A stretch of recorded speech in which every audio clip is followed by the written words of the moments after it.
안녕하세요. 제 이름은 김영자입니다. 올해로 78살이 되었어요. 제 인생을 돌이켜보면 참 고달픈 삶이었던 것 같아요. 어릴 적에는 너무 가난해서 제대로 된 끼니를 챙겨 먹기도 힘들었어요. 부모님은 일찍 돌아가셨고 7살 때부터 남의 집 식모살이로 고된 하루하루를 보냈어요. 25에 큰맘 먹고 상경에서 공장에 취직했어요. 그때 만난 남편과 결혼해서 아들 둘을 낳았죠. 그런데 남편이 사고로 세상을 떠나고 홀로 두 아들을 키우게 되었어요. 밤낮으로 허리띠를 졸라매며 온갖 고생을 다했습니다. 큰아들이 20살 되던 해에 입대했어요. 어린 나이에 혼자 멀리 간다는 게 얼마나 막막하고 두려웠을까요? 하지만 국방의 의무라며 씩씩하게 군대에 갔죠. 훈련소에서 보내온 편지를 보면 힘들어도 잘 견디고 있다고 무사히 수료하고 싶다고 하더라고요. 큰아들이 자대 배치를 받았다는 소식에 마음이 놓이면서도 섣불리 기뻐할 순 없었어요. 왠지 모를 불안감이 들었거든요. 그래도 무사히 제대하기만을 바라는 마음으로 매일 밤 기도했죠. 그런데 어느 날 걸려온 청천벽력 같은 전화 한 통. 큰아들이 총기 사고로 세상을 떠났다는 거예요. 순간 그 자리에 그대로 주저앉고 말았어요. 온몸에서 기가 쭉 빠지는 것 같더라고요. 아들을 가슴에 묻게 될 줄은 꿈에도 몰랐습니다. 황망한 얼굴로 아들의 시신을 수습하러 부대에 갔어요.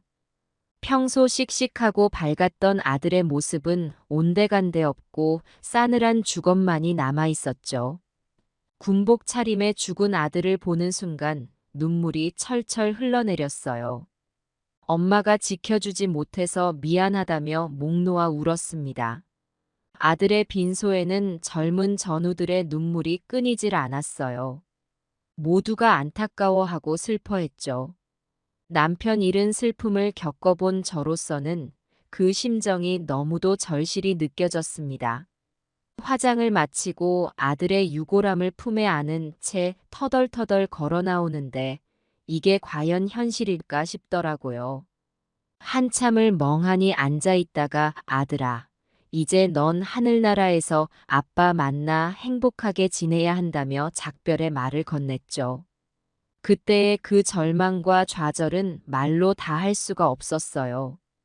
하늘이 무너지는 느낌이었죠. 너무 억울하고 분해서 살 수가 없었어요. 온갖 원망이 치밀어 올랐습니다. 하늘이 왜 이런 시련을 주는지, 제가 무슨 죄를 지었는지. 아들이 떠난 후 며칠을 제정신이 아니었어요. 멍하니 천장만 바라보며 잠 못 이루는 날이 많았죠. 남은 식구들 챙기는 것조차 힘들었습니다. 하루하루가 고통의 연속이었어요. 하지만 어린 작은 아들의 모습을 보면서 이대로 주저앉을 순 없다는 생각이 들더라고요. 힘을 잃은 저를 보고 얼마나 걱정하고 있을까 싶었죠. 슬픔에 빠져 살면 남은 가족에게도 상처를 줄 것 같았어요. 더는 이럴 순 없었습니다. 저를 다잡을 수밖에 없었어요. 큰아들은 하늘로 떠났지만 작은 아들은 제 곁에 있잖아요. 이 아이만이라도 엄마 품에서 건강하게 키워야겠다고 다짐했죠. 그렇게 아들의 빈자리를 안고 살아가기로 결심했습니다. 그 어떤 고통이 와도 넘어서지 말아야겠다고, 주어진 삶을 열심히 살아가야겠다고 굳게 마음먹었죠. 비록 가슴에 큰 구멍이 뚫렸지만 앞으로 살아갈 희망의 불씨를 지피기로 한 겁니다. 작은 아들은 어려서부터 공부를 잘했어요. 학교에서 늘 1등을 하고 선생님들의 귀여움을 독차지했죠. 대학 입학 때도 최상위권 학교에 장학금을 받고 진학했습니다. 고생 끝에 좋은 성적으로 졸업하고 큰 회사에 취직까지 했어요. 연봉도 높고 직장에서 인정받으며 일하는 걸 보니 저도 뿌듯했죠. 결혼해서 사랑스러운 며느리도 만나고 첫 손주가 태어났을 땐 말로 다 할 수 없는 기쁨을 느꼈어요. 손주를 보느라 젊었을 때의 고단함도 잠시 잊을 수 있었답니다.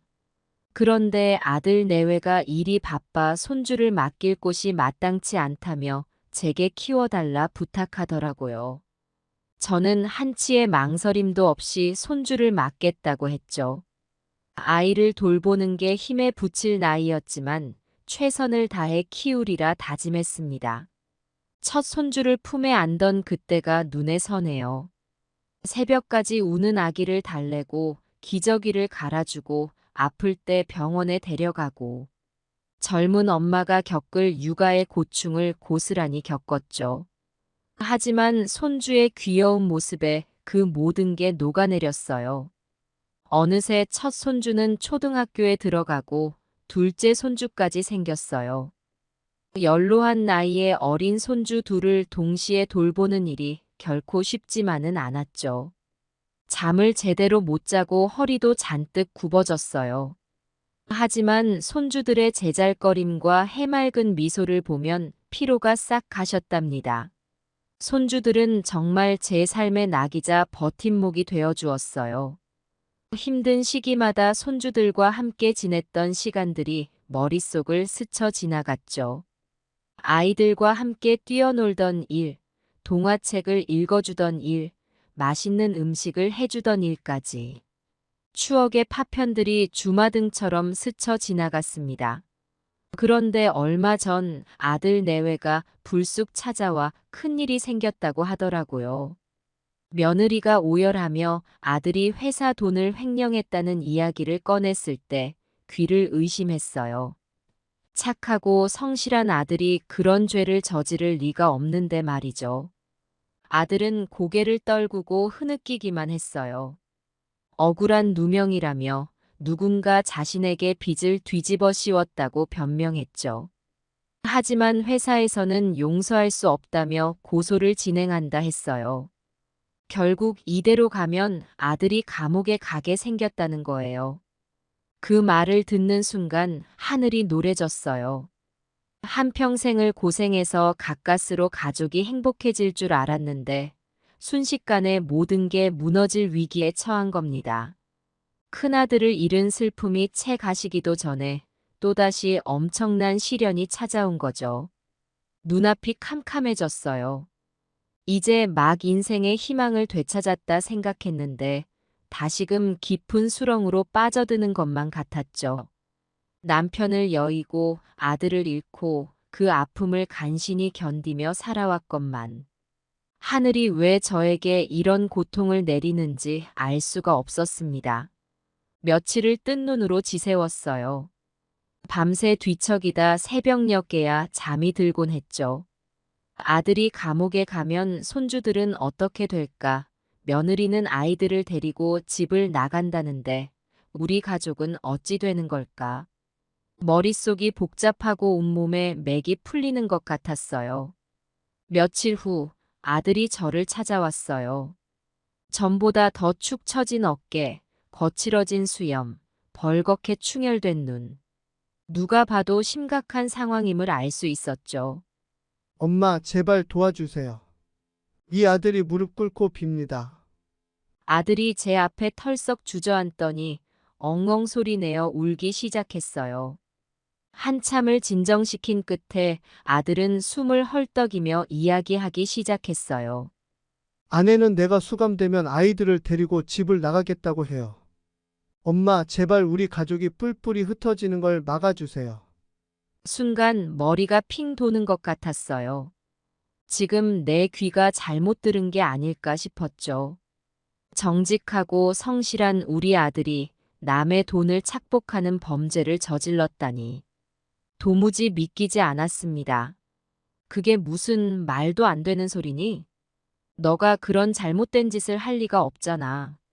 분명 오해가 있을 거야. 엄마가 회사에 찾아가서 사정을 해볼게.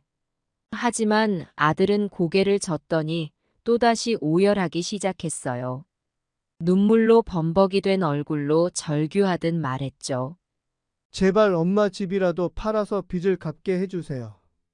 이대로라면 정말 감옥에 가야 해요. 우리 가족은 어떡하란 말입니까?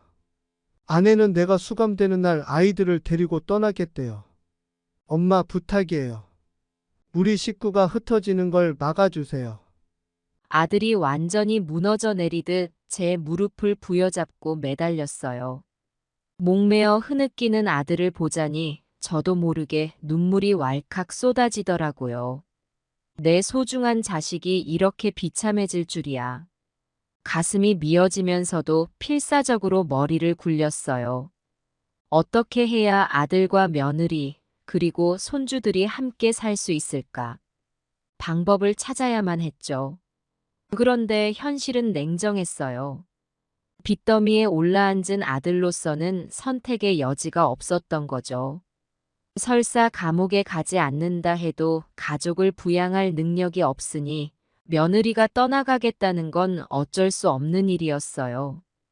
저는 한동안 멍하니 앉아 생각에 잠겼어요. 이 절체절명의 위기에서 우리 가족을 지켜낼 유일한 방법은 뭘까? 그렇게 밤새 뜬 눈으로 고민했어요. 남편과 함께 살던 잊지 못할 추억들, 아이들을 낳고 키우며 보낸 눈물겨운 세월들, 손주들의 귀여운 웃음소리가 깃들어 있는 이 집. 저에게는 세상 무엇과도 바꿀 수 없는 삶의 전부나 다름없는 공간이었죠. 한평생을 이 작은 보금자리에 고착살이 하며 외롭고 힘겹게 버텨왔는데, 아들과 며느리, 손주들을 위해 기꺼이 이별할 각오를 해야 하는 상황이 온 것 같았어요. 우리 식구들이 행복하게 살기 위해서라면 이 지긋지긋한 가난과 작별하고 떠나보내야 한다는 결심이 섰죠.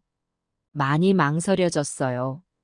평생을 의지하며 살아온 터전을, 남은 여생을 마무리 지을 공간을 포기한다는 게 결코 쉬운 일은 아니었으니까요. 내가 없어도 우리 가족들은 반드시 행복해질 거야. 아들 내외가 아이들 잘 키워서 이 고난을 딛고 일어설 수 있을 거야. 눈물을 떨구며 스스로를 다독였죠. 힘겨웠지만 우리 가족의 앞날을 위해 이 선택이 꼭 필요하다 여겼어요. 마음을 굳힌 저는 다음 날 아침 일찍 일어나 정장 차림으로 단장했어요. 오랜만에 외출하는 기분에 마음이 들떴죠. 복덕방으로 향하는 발걸음은 어쩐지 가벼웠어요. 이제 곧 우리 가족이 다시 웃을 수 있으리라는 희망 때문이었을 거예요. 꼬박 몇 시간을 상담하고 절차를 논의한 끝에 드디어 계약서에 도장을 찍을 때가 왔어요. 평생을 함께한 보금자리와 작별할 순간이 다가온 거죠. 떨리는 손으로 계약서를 넘기던 그때 눈시울이 뜨거워지더라고요. 삶의 마지막 의지처마저 놓아야 한다는 서글픔에 가슴이 저려왔어요. 하지만 망설이지 않았어요. 우리 식구들을 지키기 위해서라면 이 늙은 목숨 하나쯤이야 기꺼이 던질 수 있다고 생각했으니까요. 이렇게 해서 10수년을 살았던 작은 보금자리와의 이별을 고했어요. 눈물로 얼룩진 계약서 위에 힘겹게 도장을 찍었죠. 대신 아들의 빚은 말끔히 청산되었고 며느리와 손주들도 안심할 수 있게 되었어요. 모두가 환하게 웃으며 절 끌어안는 모습을 보자 저도 모르게 얼굴에 미소가 떠올랐죠. 가족들의 행복한 앞날을 위해 제 모든 걸 내놓은 것이 조금도 헛되지 않았다는 생각에 마음이 한결 가벼워졌어요. 이 늙은이 하나 못 살아도 우리 식구들만 잘 살면 된다고 여겼죠. 아들 내외와 손주들이 다시 화목한 보금자리를 꾸릴 수 있게 되어 저는 그저 감사할 뿐이었어요. 제 인생의 끝자락에서 가장 값진 선물을 우리 가족에게 건넬 수 있어서 말이죠. 비록 이제 거처할 곳은 없어졌지만 소중한 내 가족들을 지켜냈다는 사실에 한없는 보람을 느꼈어요. 이것이 바로 부모로서, 할머니로서 삶의 진정한 의미를 깨달은 순간이었던 것 같아요. 앞으로 어떤 고난이 닥치더라도 말없이 견뎌낼 수 있을 것 같은 힘이 생겼죠. 내 가족들의 웃음을 되찾아준 게 이 늙은 인생에 남은 가장 큰 위안이자 기쁨이 될 테니까요. 그렇게 평생을 살았던 보금자리를 정리하고 아들 내외의 집으로 얹혀 살게 되었어요. 비좁은 방 한 칸이 제 몫으로 주어졌죠. 한평생 모은 살림도 별로 없이 초라한 모습으로 자식 집에 얹혀 사는 신세가 되니 마음이 편할리 만무했습니다. 하지만 언제나 그랬듯 저는 밝은 얼굴로 살아가려 애썼어요. 아들 내외가 일찍 출근하면 부지런히 일어나 아이들을 깨웠죠. 씻기고 밥 먹이고 학교에 보내는 것도 제 일이었어요. 먹을거리를 장만해서 가족들이 좋아하는 음식을 정성스레 만들었어요. 아침마다 따끈한 국에 밥을 지어 숟가락을 올리고 저녁이면 구수한 된장찌개와 김치를 담가 내놓았죠. 맛있게 먹는 식구들의 모습에 얼마나 행복해했는지 몰라요. 빨래와 청소, 설거지는 물론이고 집안의 크고 작은 일들도 도맡아 했어요. 허리가 아파 몸을 가누기조차 힘들 때도 손주들 앞에선 늘 환한 미소로 대했죠. 우리 가족을 위해서라면 이 고단함쯤은 말없이 견딜 수 있다고 생각했어요. 외출 한 번 마음대로 못하고 친구를 만나지도 못한 채 온종일 집에만 있었죠. 하지만 아들 내 집에서 숨 쉴 수 있다는 것만으로도 감사했어요. 자식들의 얼굴이라도 볼 수 있으니 그것으로 위안을 삼았죠. 그런데 어느 날 며느리가 절 불러냈어요. 단둘이 앉아 차분히 이야기를 하다가 뜻밖의 말을 꺼내는 게 아니겠어요. 어머니, 죄송한 말씀이지만 우리 신혼부부에게 지금 이 집이 너무 비좁아요. 아이까지 둘인데 어머니와 함께 살기엔 어려움이 많네요. 그래서 말인데 혹시 요양원 같은 곳으로 가보시는 건 어떨까요? 편하게 지내실 수 있는 곳으로 알아봐 드릴게요. 순간 머리에 피가 거꾸로 솟구치는 것 같았어요. 지금 내가 잘못 들은 게 아닐까 싶었죠. 내가 이 집에서까지 쫓겨난다는 게 도무지 믿기지가 않았습니다. 겨우 한 평 남짓한 조그만 방에서 살고 있는데 그것조차 식구들에겐 부담스러운 존재가 된 모양이에요. 이 비좁은 곳에서마저 날 내쫓겠다니 이게 웬 날벼락이란 말입니까? 며느리, 내가 뭘 그리 크게 잘못했다고 이러는 거니? 방 하나만 내주면 죽을 때까지 얌전히 살 텐데 꼭 요양원에 가야만 하는 거냐? 저도 모르게 목소리가 떨리고 눈가에 눈물이 고였어요. 하지만 며느리의 표정은 싸늘하기만 했죠. 어머니, 저희도 남보기엔 창피해서 그래요. 시어머니를 요양원에 모신다는 게 말이 안 되는 일인 걸 압니다. 하지만 이제 우리 부부도 제 살 길을 찾아야 해요. 계속 이렇게는 못 살아요. 미안하지만 좀 이해해 주세요. 속에서 뭔가가 뚝 끊어지는 기분이었어요. 자식 키우고 가정 꾸리느라 평생을 헌신했건만 이제 와선 짐덩이 취급을 당하는구나 싶었죠. 가슴이 미어지고 숨이 턱 막히는 것 같았어요. 눈앞이 캄캄해졌죠. 이렇게 만신창이가 된 내 노구로 과연 어디로 가란 말입니까? 어디에 가서 누굴 믿고 살아가란 말이에요. 하지만 기꺼이 내 삶의 전부를 내줬음에도 저를 외면하는 식구들의 태도에선 냉정함만이 느껴졌어요. 더는 이 집에 발 붙일 곳이 없다는 걸 스스로 깨달을 수밖에 없었죠. 그렇게 뜬 눈으로 밤을 지새웠어요. 한평생을 모셔온 가족에게서 내쳐진 현실이 받아들여지지 않았거든요. 어디로 가야 할지, 무엇을 해야 할지 알 수 없었어요. 머릿속이 하얘지고 앞이 캄캄했죠. 서러움에 밤새 울다가 아침이 되어서야 아들 내외를 불렀어요.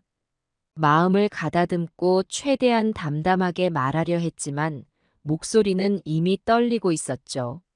아들아, 며느리야. 내 말 좀 들어다오.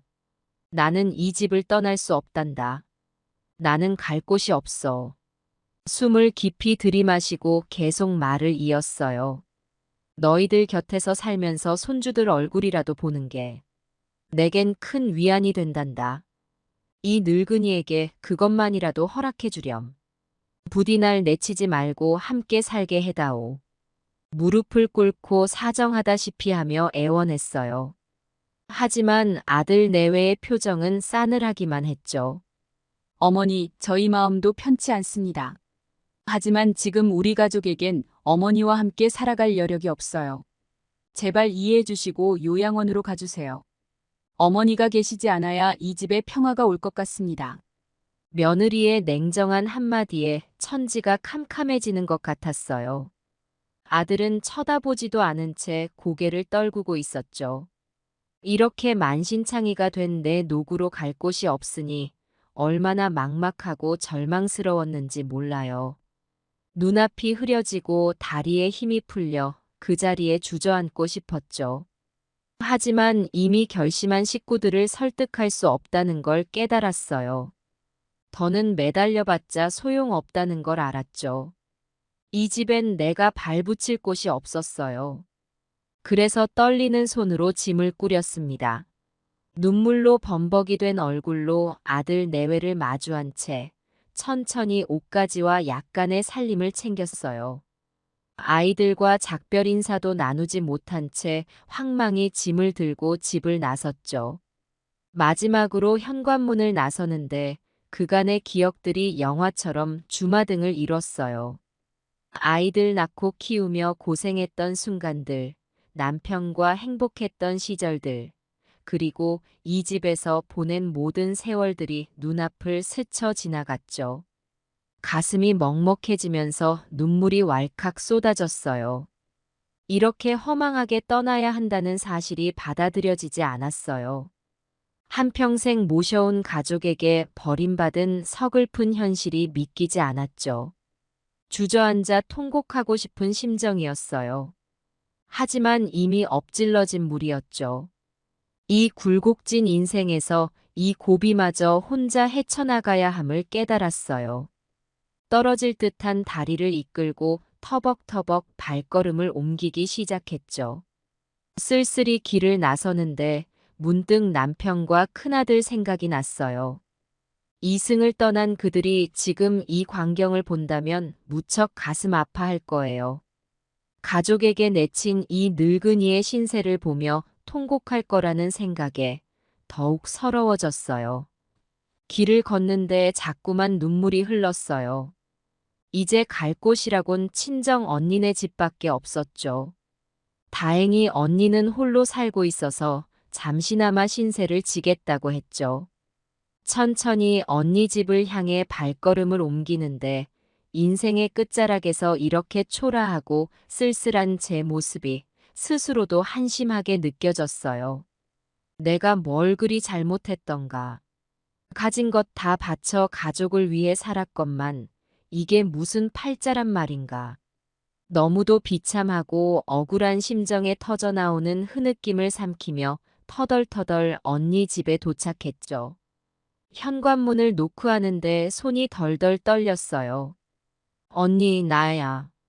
잠깐 신세 좀 지겠네. 눈물로 얼룩진 얼굴로 애써 미소를 짓고선 떨리는 손으로 언니 집 문을 열었죠. 이제 이곳이 제가 의지할 마지막 안식처가 되어줄 것 같았어요. 오랜만에 재회에 반가워하는 언니를 보자 마음이 한결 놓이는 듯 했죠. 든든한 기댈 언덕이라도 생긴 기분이었어요. 하염없이 터져나오는 오열을 언니 품에 묻으며 서럽게 울었습니다. 이게 다 뭔 일이냐? 한평생을 고생만 하다 이렇게 쫓겨나다니. 내가 뭘 잘못했다고 이러는 거냐? 언니는 그런절 꼭 껴안아주며 위로했어요. 등을 다독이고 손을 잡아주면서 위안의 말을 건넸죠. 한없이 따뜻한 언니의 품에 안겨 한참을 흐느꼈어요. 우리 영자야. 괜찮아. 네가 잘못한 거 아니다. 이 언니가 있잖니 걱정 말고 여기서 편히 지내렴. 품어주는 언니의 사랑에 조금은 마음이 누그러지는 것 같았어요. 이 고단한 삶에서 마지막 기댈 언덕이라도 있음에 감사했죠. 한동안 그렇게 오열하다 언니가 내어준 차를 마시며 겨우 진정이 되었어요.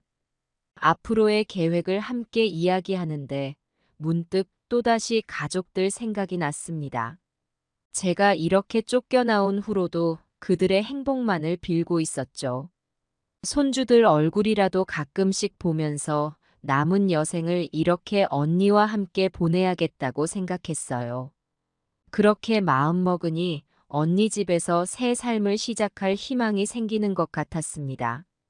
비록 이 모진 세상에 홀로 남겨졌지만 사랑하는 가족들을 위해 묵묵히 살아내리라 다짐했죠. 눈물로 얼룩진 세월을 꾹 삼키고 언니의 손을 잡은 채 작은 미소를 지어 보였습니다. 힘겨웠던 어제와 이별하는 마음으로 떨리는 눈시울을 닦아냈어요.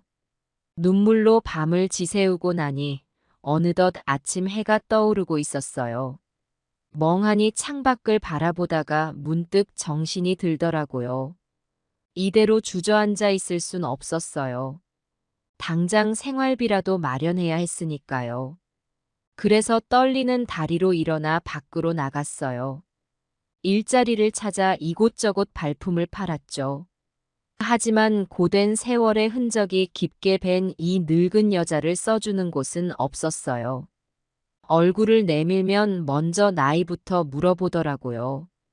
그리곤 미안하다는 말과 함께 돌려보내곤 했죠. 체력 있고 젊은 사람들이 많은 세상에서 늙고 병든 이 몸뚱이로는 일자리를 구하기 힘들었어요. 그렇게 며칠을 허둥대다 겨우 일자리 하나를 찾게 됐어요. 집에서 1시간 거리에 있는 초등학교 청소부로 일할 수 있다는 거였죠. 적은 월급이었지만 당장 딴 선택의 여지가 없었어요. 그 길로 학교에 찾아가 면접을 봤죠. 연세 드신 분이 충분히 할 만한 일이에요. 잘 부탁드립니다. 라며 교장 선생님이 저를 채용해 주셨어요. 그렇게 일을 시작하게 됐습니다. 매일 아침 집을 나서는 게 힘들었어요. 걸어서 1시간 거리를 오가는 게 만만치 않았죠. 뼈마디 삐걱거리는 다리로 터덜터덜 걷는 게 고역이었어요. 하지만 버스비라도 아끼려고 꾹 참고 걸었어요. 허리가 휘고 무릎이 시큰거려도 이를 악물고 발걸음을 옮겼죠. 그 어떤 고통도 감내할 수 있을 것만 같았어요. 학교에 도착해서도 녹록지 않았어요. 교실과 복도, 화장실을 오가며 쉴 새 없이 청소를 했죠. 아이들이 버리고 간 쓰레기를 주워 담고 먼지를 닦아내고 걸레질을 하느라 종일 허리를 깊이 숙이고 있어야 했어요. 특히 고층은 정말 힘들었죠. 무거운 청소 도구를 들고 수없이 계단을 오르내렸어요. 숨이 턱턱 막히고 다리가 후들거렸지만 멈출 수 없었죠. 쉬면 그만큼 월급에서 깎일 테니까요. 학교 건물 구석구석을 샅샅이 청소하다 보면 어느새 해가 저물곤 했습니다. 골골대는 다리를 이끌고 다시 1시간을 걸어 집으로 돌아오는 게 일상이 되었죠. 그렇게 번 돈으로는 겨우 연명할 정도였어요. 허기진 배를 채울 만한 끼니조차 제대로 챙기기 힘들었죠. 하지만 불평 한마디 없이 묵묵히 버텼습니다. 친언니 집에 더는 폐를 끼치고 싶지 않았거든요. 언니도 형편이 넉넉지 않은데 계속 신세질 순 없는 노릇이었죠. 혹시라도 언니에게 부담이 될까봐 끼니를 거르기 일쑤였어요. 궁핍한 생활이 계속되자 작은 방이라도 얻어나가야겠다는 생각이 들더라고요.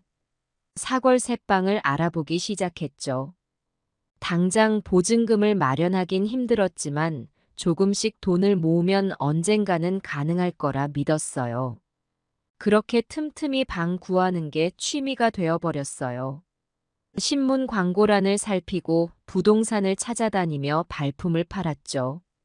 하루빨리 독립해서 언니 부부에게 짐이 되고 싶지 않았으니까요. 매일 녹초가 되어 퇴근하고 난 후에도 잠들기 전까지 신문을 뒤적이며 방을 찾아보곤 했습니다. 가뜩이나 불편한 다리로 이곳저곳 발품을 파는 게 고단하기 그지없었지만 언니를 위해서라면 기꺼이 감수할 수 있었어요.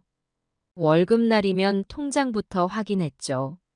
매달 조금씩 불어나는 잔고를 보면 보람찼어요. 하루하루 혹독하게 일하는 게 헛되지 않았다는 생각에 마음이 흐뭇해지곤 했죠. 가끔은 일하다 지쳐 쓰러질 것만 같았어요. 현기증이 나고 숨이 가빠와서 주저앉고 싶을 때도 있었죠. 하지만 삶의 끈을 놓지 않으려고 안간힘을 썼어요. 손주들 얼굴이 눈에 선했죠. 버림받은 이 늙은이라도 그 아이들이 건강하고 행복하게 자라는 모습만은 보고 싶었어요. 내가 쓸모없는 존재라 할지라도 우리 가족이 편히 살 수만 있다면 그걸로 위안을 삼을 수 있을 것 같았거든요. 그래서 고단한 하루하루를 이겨냈어요. 깊은 주름이 패인 얼굴로 땀에 젖은 등으로 쉴 새 없이 움직였죠. 피 맺힌 세월을 딛고 일어서려 발버둥 치는 게 제 삶의 전부였어요. 쓰러질 듯 힘들어도 꿋꿋이 버텨내는 수밖엔 없었죠. 제 앞가림조차 힘든 형편에 언니네 집에 계속 얹혀 살 순 없었으니까요. 그저 묵묵히 제 길을 가는 것. 그게 저에게 주어진 유일한 선택이었어요. 끝없이 이어지는 계단을 오르내리다 보면 문득 인생의 고달픈 계단을 오르는 것만 같았어요. 내 삶에 주어진 시련의 계단을 한 계단 한 계단 밟아 올라가는 심정으로 버텨냈죠. 다리가 후들거리고 호흡이 가빠와도 멈출 수 없었어요. 이 끝없는 계단을 다 오르고 나면 희망이라는 이름의 꽃이 저 높은 곳에서 절 기다리고 있을 테니까요. 끊임없이 계단을 오르내리며 혹독한 나날을 보내던 어느 날 드디어 작은 월세방을 구하게 되었어요. 가까스로 번 돈을 모아 보증금을 마련했죠. 비록 좁고 누추한 방이었지만 제겐 천국과도 같았어요. 학교 근처였기에 출퇴근하기도 좋았죠. 늘 다니던 길을 걸어 출근하고 지치고 힘들어도 내 보금자리가 있다는 사실에 위안을 얻었어요. 고단한 하루의 끝에서 마음 놓고 쉴 수 있는 공간이 생긴 거예요. 새로운 일상에 적응하며 나날을 보내던 중 뜻밖의 일이 생겼어요. 오랜만에 아들에게서 연락이 온 거예요. 밤늦게 걸려온 전화에 가슴이 두근거렸죠. 예전의 서운함과 원망은 온데간데 없이 사라지고 그저 내 자식의 목소리가 반가울 뿐이었어요. 떨리는 목소리로 전화를 받았죠. 엄마 잘 살고 계세요? 그동안 연락 못 드려 죄송해요. 괜찮으시죠? 그 목소리를 듣는 순간 눈물이 왈칵 쏟아졌어요.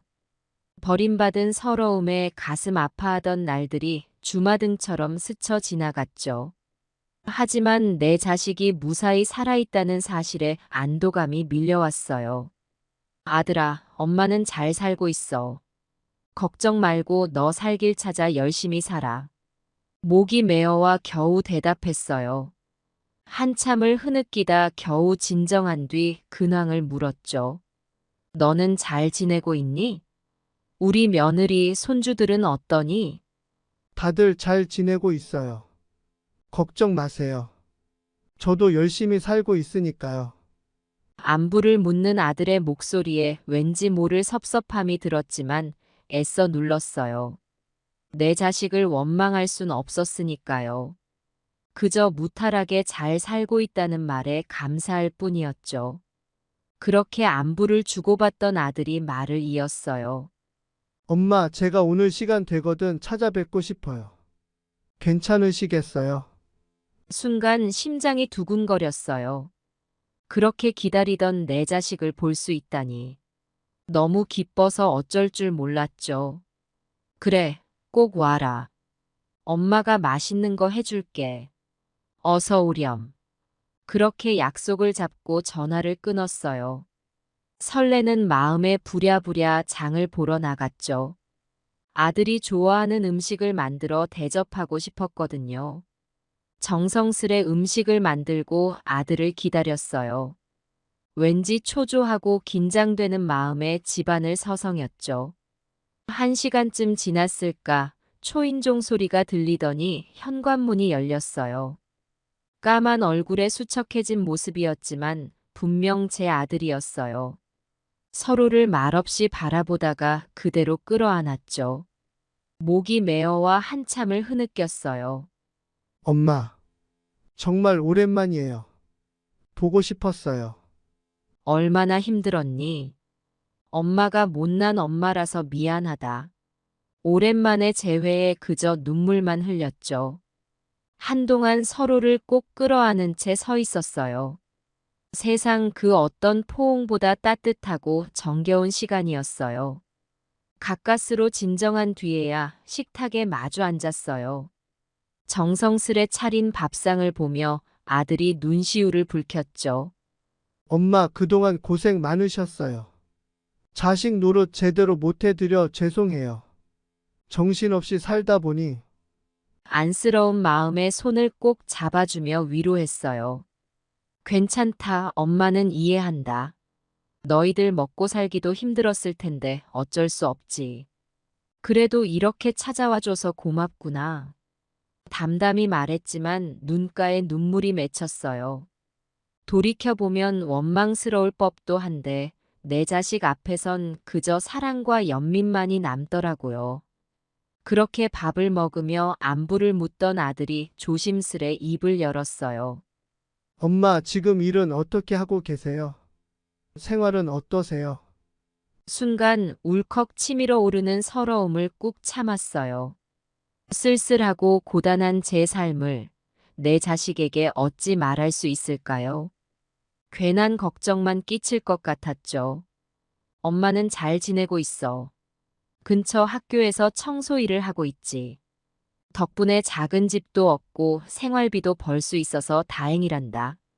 밝은 목소리로 대답했어요. 힘들고 외로운 나날 또한 태연히 감추었죠. 자존심 상하는 줄 알면서도 아들 앞에선 멀쩡한 척 해야만 했어요. 하지만 아들의 낯빛은 좋지 않았어요. 알 수 없는 근심이 어려있는 얼굴로 저를 바라보더니 말을 했어요. 엄마, 이 월세방 보증금 500만 원 정도 하죠? 갑자기 돌변한 아들의 태도에 의아함을 느꼈어요. 하지만 고개를 끄덕이며 대답했죠. 그래, 겨우 모은 돈으로 보증금 냈지. 그 집이라도 얻어서 엄마는 이제 안심이란다. 그 말에 아들의 얼굴이 환해지더니 뜻밖의 말을 내뱉었어요. 엄마, 그럼 그 돈 나한테 좀 줄 수 있죠? 지금 당장 자금이 필요해요. 자식들 학비도 돼야 하고 사업 운영하는 데도 급전이 필요해요. 순간 머리가 핑 도는 것 같았어요. 만나자마자 돈 달라고 하는 아들의 모습에 충격을 받았죠. 눈앞이 캄캄해지더라고요. 그게 무슨 소리니? 엄마가 간신히 모은 돈인데 어떻게 너한테 줄 수 있겠니? 엄마, 제발. 지금 우리 가족이 정말 힘들어요. 당장 돈이 없으면 큰일 나요. 그 500만 원에 엄마가 모아놓은 돈 놔줘요. 라고 이야기하는 아들을 보며 고민에 빠졌어요. 또다시 이 방에서 쫓겨나 길거리로 나앉아야 할 판인데. 하지만 내 자식이 힘들다는데 모른 척할 수도 없는 일이었죠. 그럼 300만 원만 줄게. 그 정도만 가져가거라. 떨리는 손으로 통장을 꺼내 돈을 찾아주려는데 아들이 거칠게 제 손을 잡아챘어요. 싸늘한 눈빛으로 노려보며 차갑게 말했죠. 엄마, 그 정도로는 안 돼. 지금 당장 목돈이 필요하니까 있는 거 다 내놓으면 좋겠네. 엄마가 모아놓은 돈까지 전부 다. 뭐라고? 그럼 엄마는 어떡하라고? 또 길거리로 나앉으라는 거니? 상관없어. 중요한 건 엄마가 아니라 우리 가족이야. 당장 내일 당장 큰 위기가 닥칠 판국인데 엄마 앞날 따위 신경 쓸 겨를 있겠어? 아들의 말투에 두려움마저 밀려왔어요. 제가 낳고 기른 내 자식이 맞나 싶더라고요. 하지만 움츠러들 수만은 없었어요. 이건 아무리 생각해도 말도 안 되는 요구였으니까요. 안 된다. 그건 절대 안 돼. 엄마 좀 생각해봐라. 어떻게 먹고 살란 말이냐? 단호하게 거절했지만 아들은 기어이 제 팔을 붙잡고 일으켜 세웠어요. 험악한 얼굴로 으름장을 놓으며 소리쳤죠. 그럼 나도 어쩔 수 없네. 내가 직접 찾아야겠어. 금고든 어디든 엄마가 돈 숨겨놓은 곳이 있을 거 아냐. 다 찾아내서 가져갈 거야. 광기 어린 눈빛으로 제 방을 샅샅이 뒤지기 시작했어요. 서랍장과 장롱을 모조리 뒤져대며 돈을 찾아 헤맸죠. 이 집 계약서와 제 통장까지 찾아내 쥐고는 만족한 듯 웃어 보이더니 자리를 털고 일어났어요. 엄마, 부디 우리 가족 위해 기도해줘. 엄마 보증금으로 잘 살아볼게. 엄마한테 아들 노릇 못해서 미안해. 잘 있어. 그 말을 끝으로 아들은 횡하니 집을 빠져나갔어요. 전광석화처럼 일어난 일에 멍하니 서 있을 수밖에 없었죠. 막 내린 아들의 뒷모습을 멍하니 바라보며 울음을 터뜨렸어요. 아들의 욕심에 모든 걸 빼앗기고 다시금 거리로 내몰리게 생겼다는 사실이 믿기지 않았어요. 하늘이 노래지는 심정으로 목 놓아 흐느꼈죠. 밤새도록 서럽게 울부짖었지만 달라지는 건 없었어요. 한 치 앞도 내다볼 수 없는 막막함에 빠져 시름시름 앓기 시작했죠. 이렇게 힘들게 모은 돈을 한순간에 빼앗기다니 도저히 믿을 수가 없었어요. 가난한 삶을 살아오며 모은 돈이라는 게 보증금과 통장을 합쳐 고작 900만 원이었지만 그 돈을 위해 얼마나 많은 눈물과 땀을 흘렸는지 몰라요. 허리가 휘고 다리가 부르튼 이 늙은 몸으로 고된 노동을 해가며 하루하루를 버텨냈죠.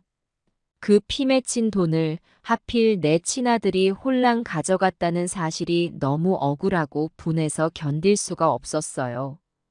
애지중지 키운 자식에게 이렇게 버림받고 이용당할 줄은 꿈에도 몰랐죠.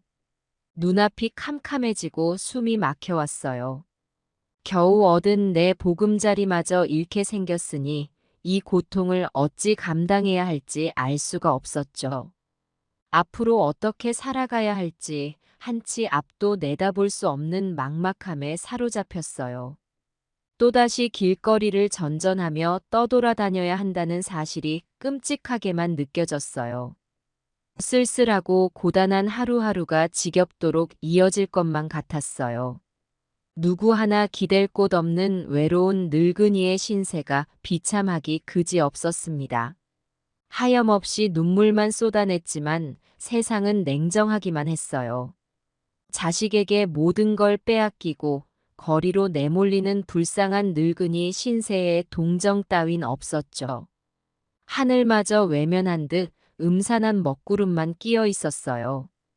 끝없는 좌절과 절망 속에서 나락으로 곤두박질치는 기분이었죠. 이 고달픈 삶을 견뎌내고 있을 희망조차 사라진 듯 보였어요. 그저 눈물로 밤을 지새우는 게 고작이었습니다. 하지만 한편으론 억울함과 분노가 치밀어 올랐어요.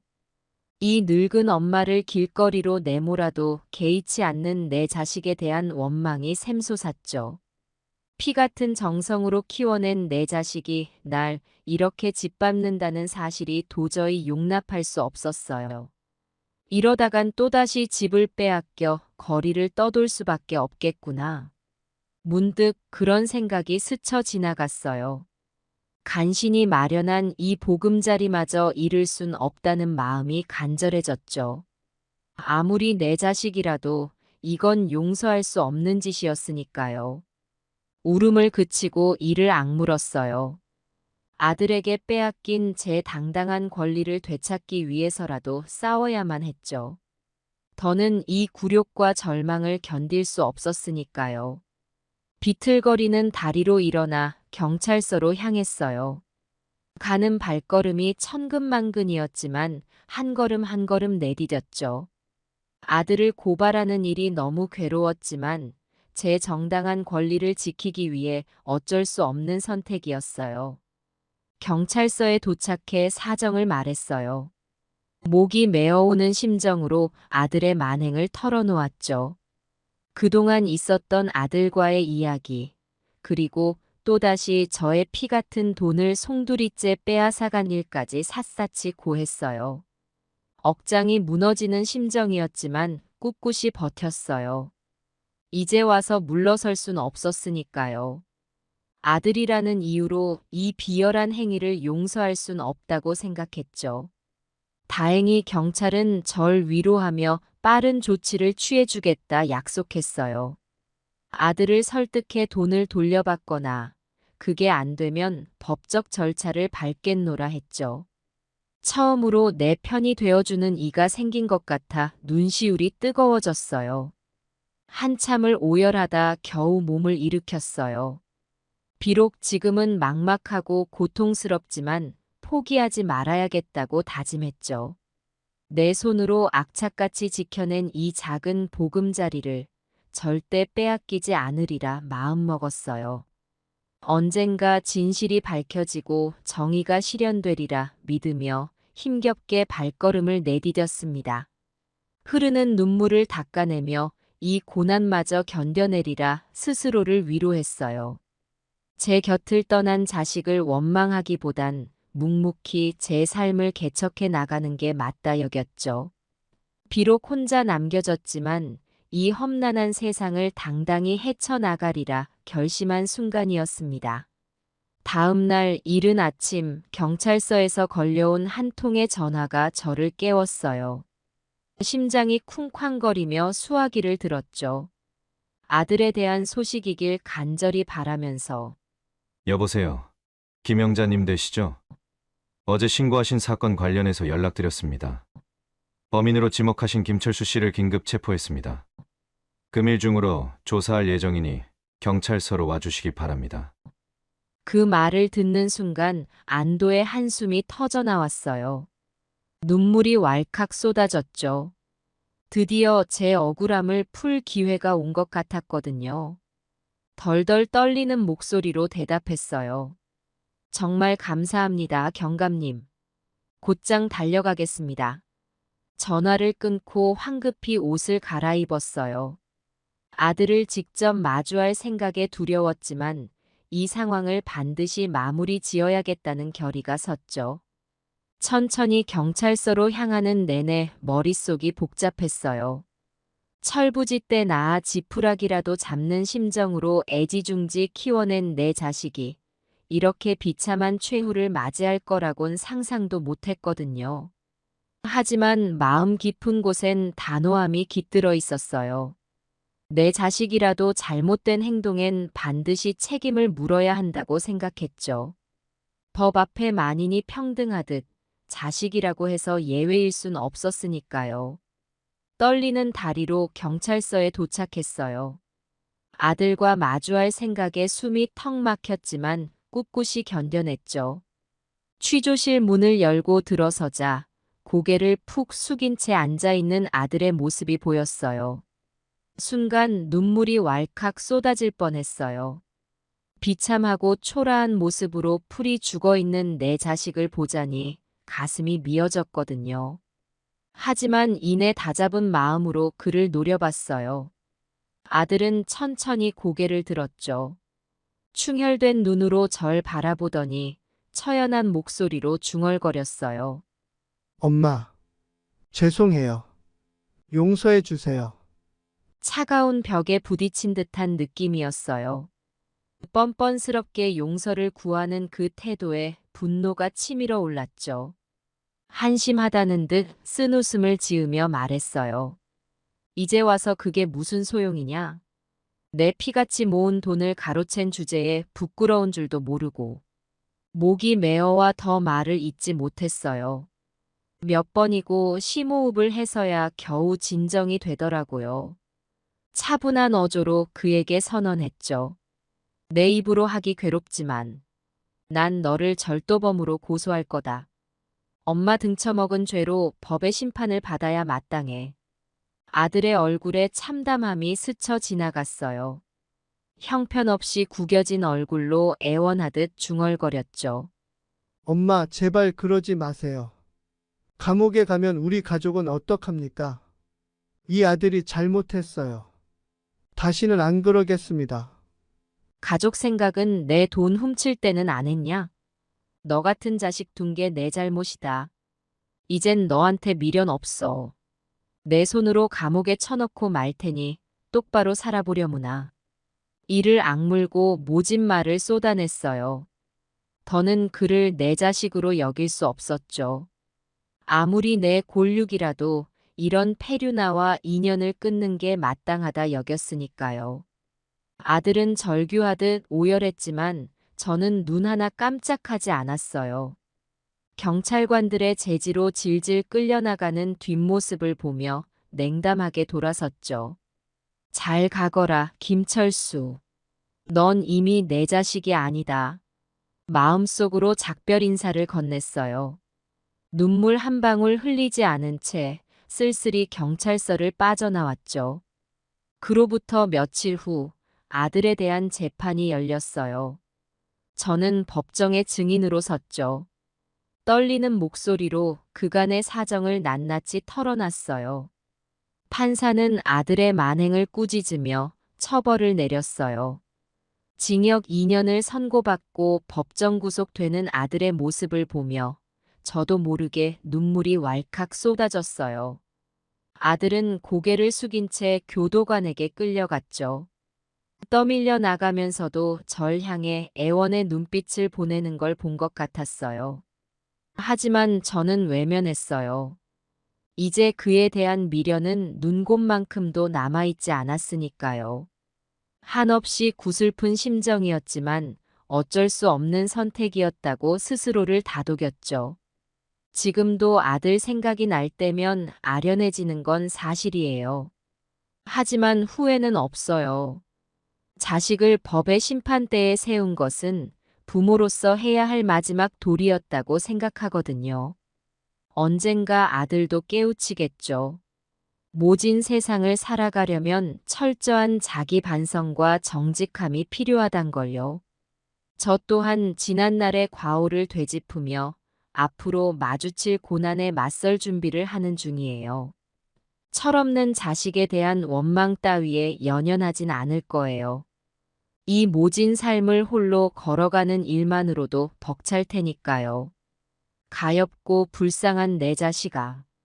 넌 이미 내 곁을 떠났지만 엄마는 끝까지 널 사랑할게. 가슴 한편에 묻어둔 미련을 애써 지워내며 쓸쓸히 걸음을 옮겼어요. 이제 홀로 남은 삶을 묵묵히 짊어지고 살아가야죠. 그것이 저에겐 주어진 숙명이니까요. 시간을 되돌릴 수 있다면 저는 이렇게 아들에게 모든 걸 내주진 않았을 거예요. 그 애에게 집까지 팔아주면서까지 뒷바라지했던 제 자신이 너무 어리석게 느껴집니다. 젊은 시절 고단한 삶에 치여 내 행복은 뒷전이었어요. 오로지 자식을 위해 살았죠. 하지만 돌이켜보면 그것이 과연 옳은 길이었을까 싶어요. 물론 부모로서 자식에게 최선을 다하는 건 당연한 일이에요. 하지만 그 사랑이 지나쳐 자기 희생으로 이어진다면 그건 결코 건강한 모습은 아닐 거예요. 내 아들도 어려서부터 엄마가 너무 많이 줘서 제 힘으로 살아가는 법을 터득하지 못했던 것 같아요. 오히려 부모에게 받은 과한 사랑이 그 아이를 나약하게 만든 걸지도 모르겠어요.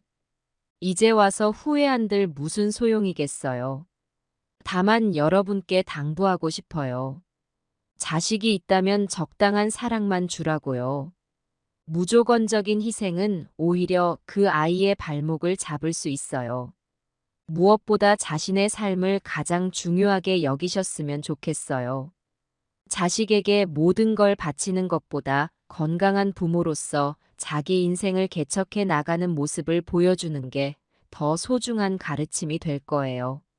저 역시 이제라도 제 삶에 집중하려 해요. 남은 여생을 후회 없이 살고 싶거든요. 행복은 먼 곳에 있는 게 아니에요. 작은 일상 속에서도 소소한 기쁨을 발견할 수 있을 거예요. 마음속에 응어리진 상처는 천천히 치유해 나갈 거예요. 홀로 걸어가는 이 길이 외롭겠지만 그래도 꿋꿋이 이겨내렵니다. 오로지 나를 위해 살아가는 법을 터득하고 싶네요. 지나간 시간은 되돌릴 순 없겠지만 앞으로 다가올 날들은 제가 주인공이 되어 살아보려 해요. 비록 만신창이가 된 심신일지라도 포기하지 않고 앞으로 나아가렵니다. 여러분도 저처럼 주저앉지 마시길 바랍니다. 인생의 고비마다 좌절할지 모르지만 다시 일어설 힘을 잃지 마세요. 우리 모두 내일을 위해 오늘을 살아내야 하니까요. 가족에 대한 사랑도 중요하지만 자기 자신을 더 아끼고 존중하는 삶을 살아가시길 바랍니다. 그것이 진정 자신과 가족 모두를 위하는 길이라고 믿어요. 힘든 시간을 겪고 계신 분들이 있다면 저처럼 포기하지 말고 꿋꿋이 이겨내시기를 응원할게요. 우리는 뜨거운 눈물로 얼룩진 어제와 작별하고 새로운 희망을 품고 내일로 나아가야 해요. 지금까지 제 이야기를 들어주셔서 감사합니다. 여러분 모두의 앞날에 행복이 가득하시기를 진심으로 기원합니다. 안녕하세요. 제 이름은 김순자입니다. 82년이라는 긴 세월을 살아오느라 이렇게 늙고 추해졌네요. 제 인생을 돌이켜보면 정말 감사하고 행복한 시간들이 많았어요. 젊은 시절 남편과 사랑을 나누고 아이들을 키우며 보냈던 그 시간들 말이에요. 남편은 젊고 잘생겼었고 또 얼마나 다정했는지 몰라요. 두 아들과 두 딸을 낳아 정성껏 키웠죠. 내 아이들은 세상에서 제일 예쁘고 듬직하다고 생각했어요. 그런데 세월이 흘러 모든 것이 변해버렸어요. 10년 전 남편이 갑작스럽게 병으로 세상을 떠났을 때 저는 큰 충격에 빠졌죠. 한평생을 함께 살아온 반려자를 잃은 슬픔과 상실감은 이루 말할 수 없었어요. 장례식장에서 몸부림치며 통곡하던 제 모습이 아직도 눈에 선해요. 그때만 해도 자식들이 곁에서 위로해 주었기에 이겨낼 수 있을 거라 믿었죠. 하지만 시간이 갈수록 자식들도 하나둘 제 곁을 떠나기 시작했어요. 큰아들 내외는 처음에는 자주 찾아왔어요. 하지만 어느 순간부터 바쁘다는 핑계로 발길이 뜸해지더니 나중엔 명절에도 얼굴을 보기 힘들었죠.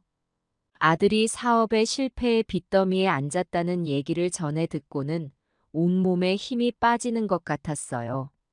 집에 찾아가 보니 아들은 술에 절어 있었고 며느리는 저를 보자마자 흐느껴 울기 시작하더라고요. 사업 실패로 집도 팔고 빚쟁이들에게 시달리다 보니 몸도 마음도 엉망이 된 거죠. 그때부터 아들은 절 피해 다니기 시작했어요. 용돈을 좀 보태주려고 해도 자존심 상한다며 받지 않더라고요. 어려운 처지에 있는 자식을 도와주지도 못하는 속상함에 밤잠을 설치기 일쑤였죠. 며느리가 아이를 낳았다는 연락을 받고 병원에 달려갔었어요. 그런데 막상 병실 앞에서 문을 열지 못하겠더라고요. 산모도 아기도 보고 싶은 마음이 간절했지만 내가 가면 아들 내외만 더 괴로워할 것 같아서요.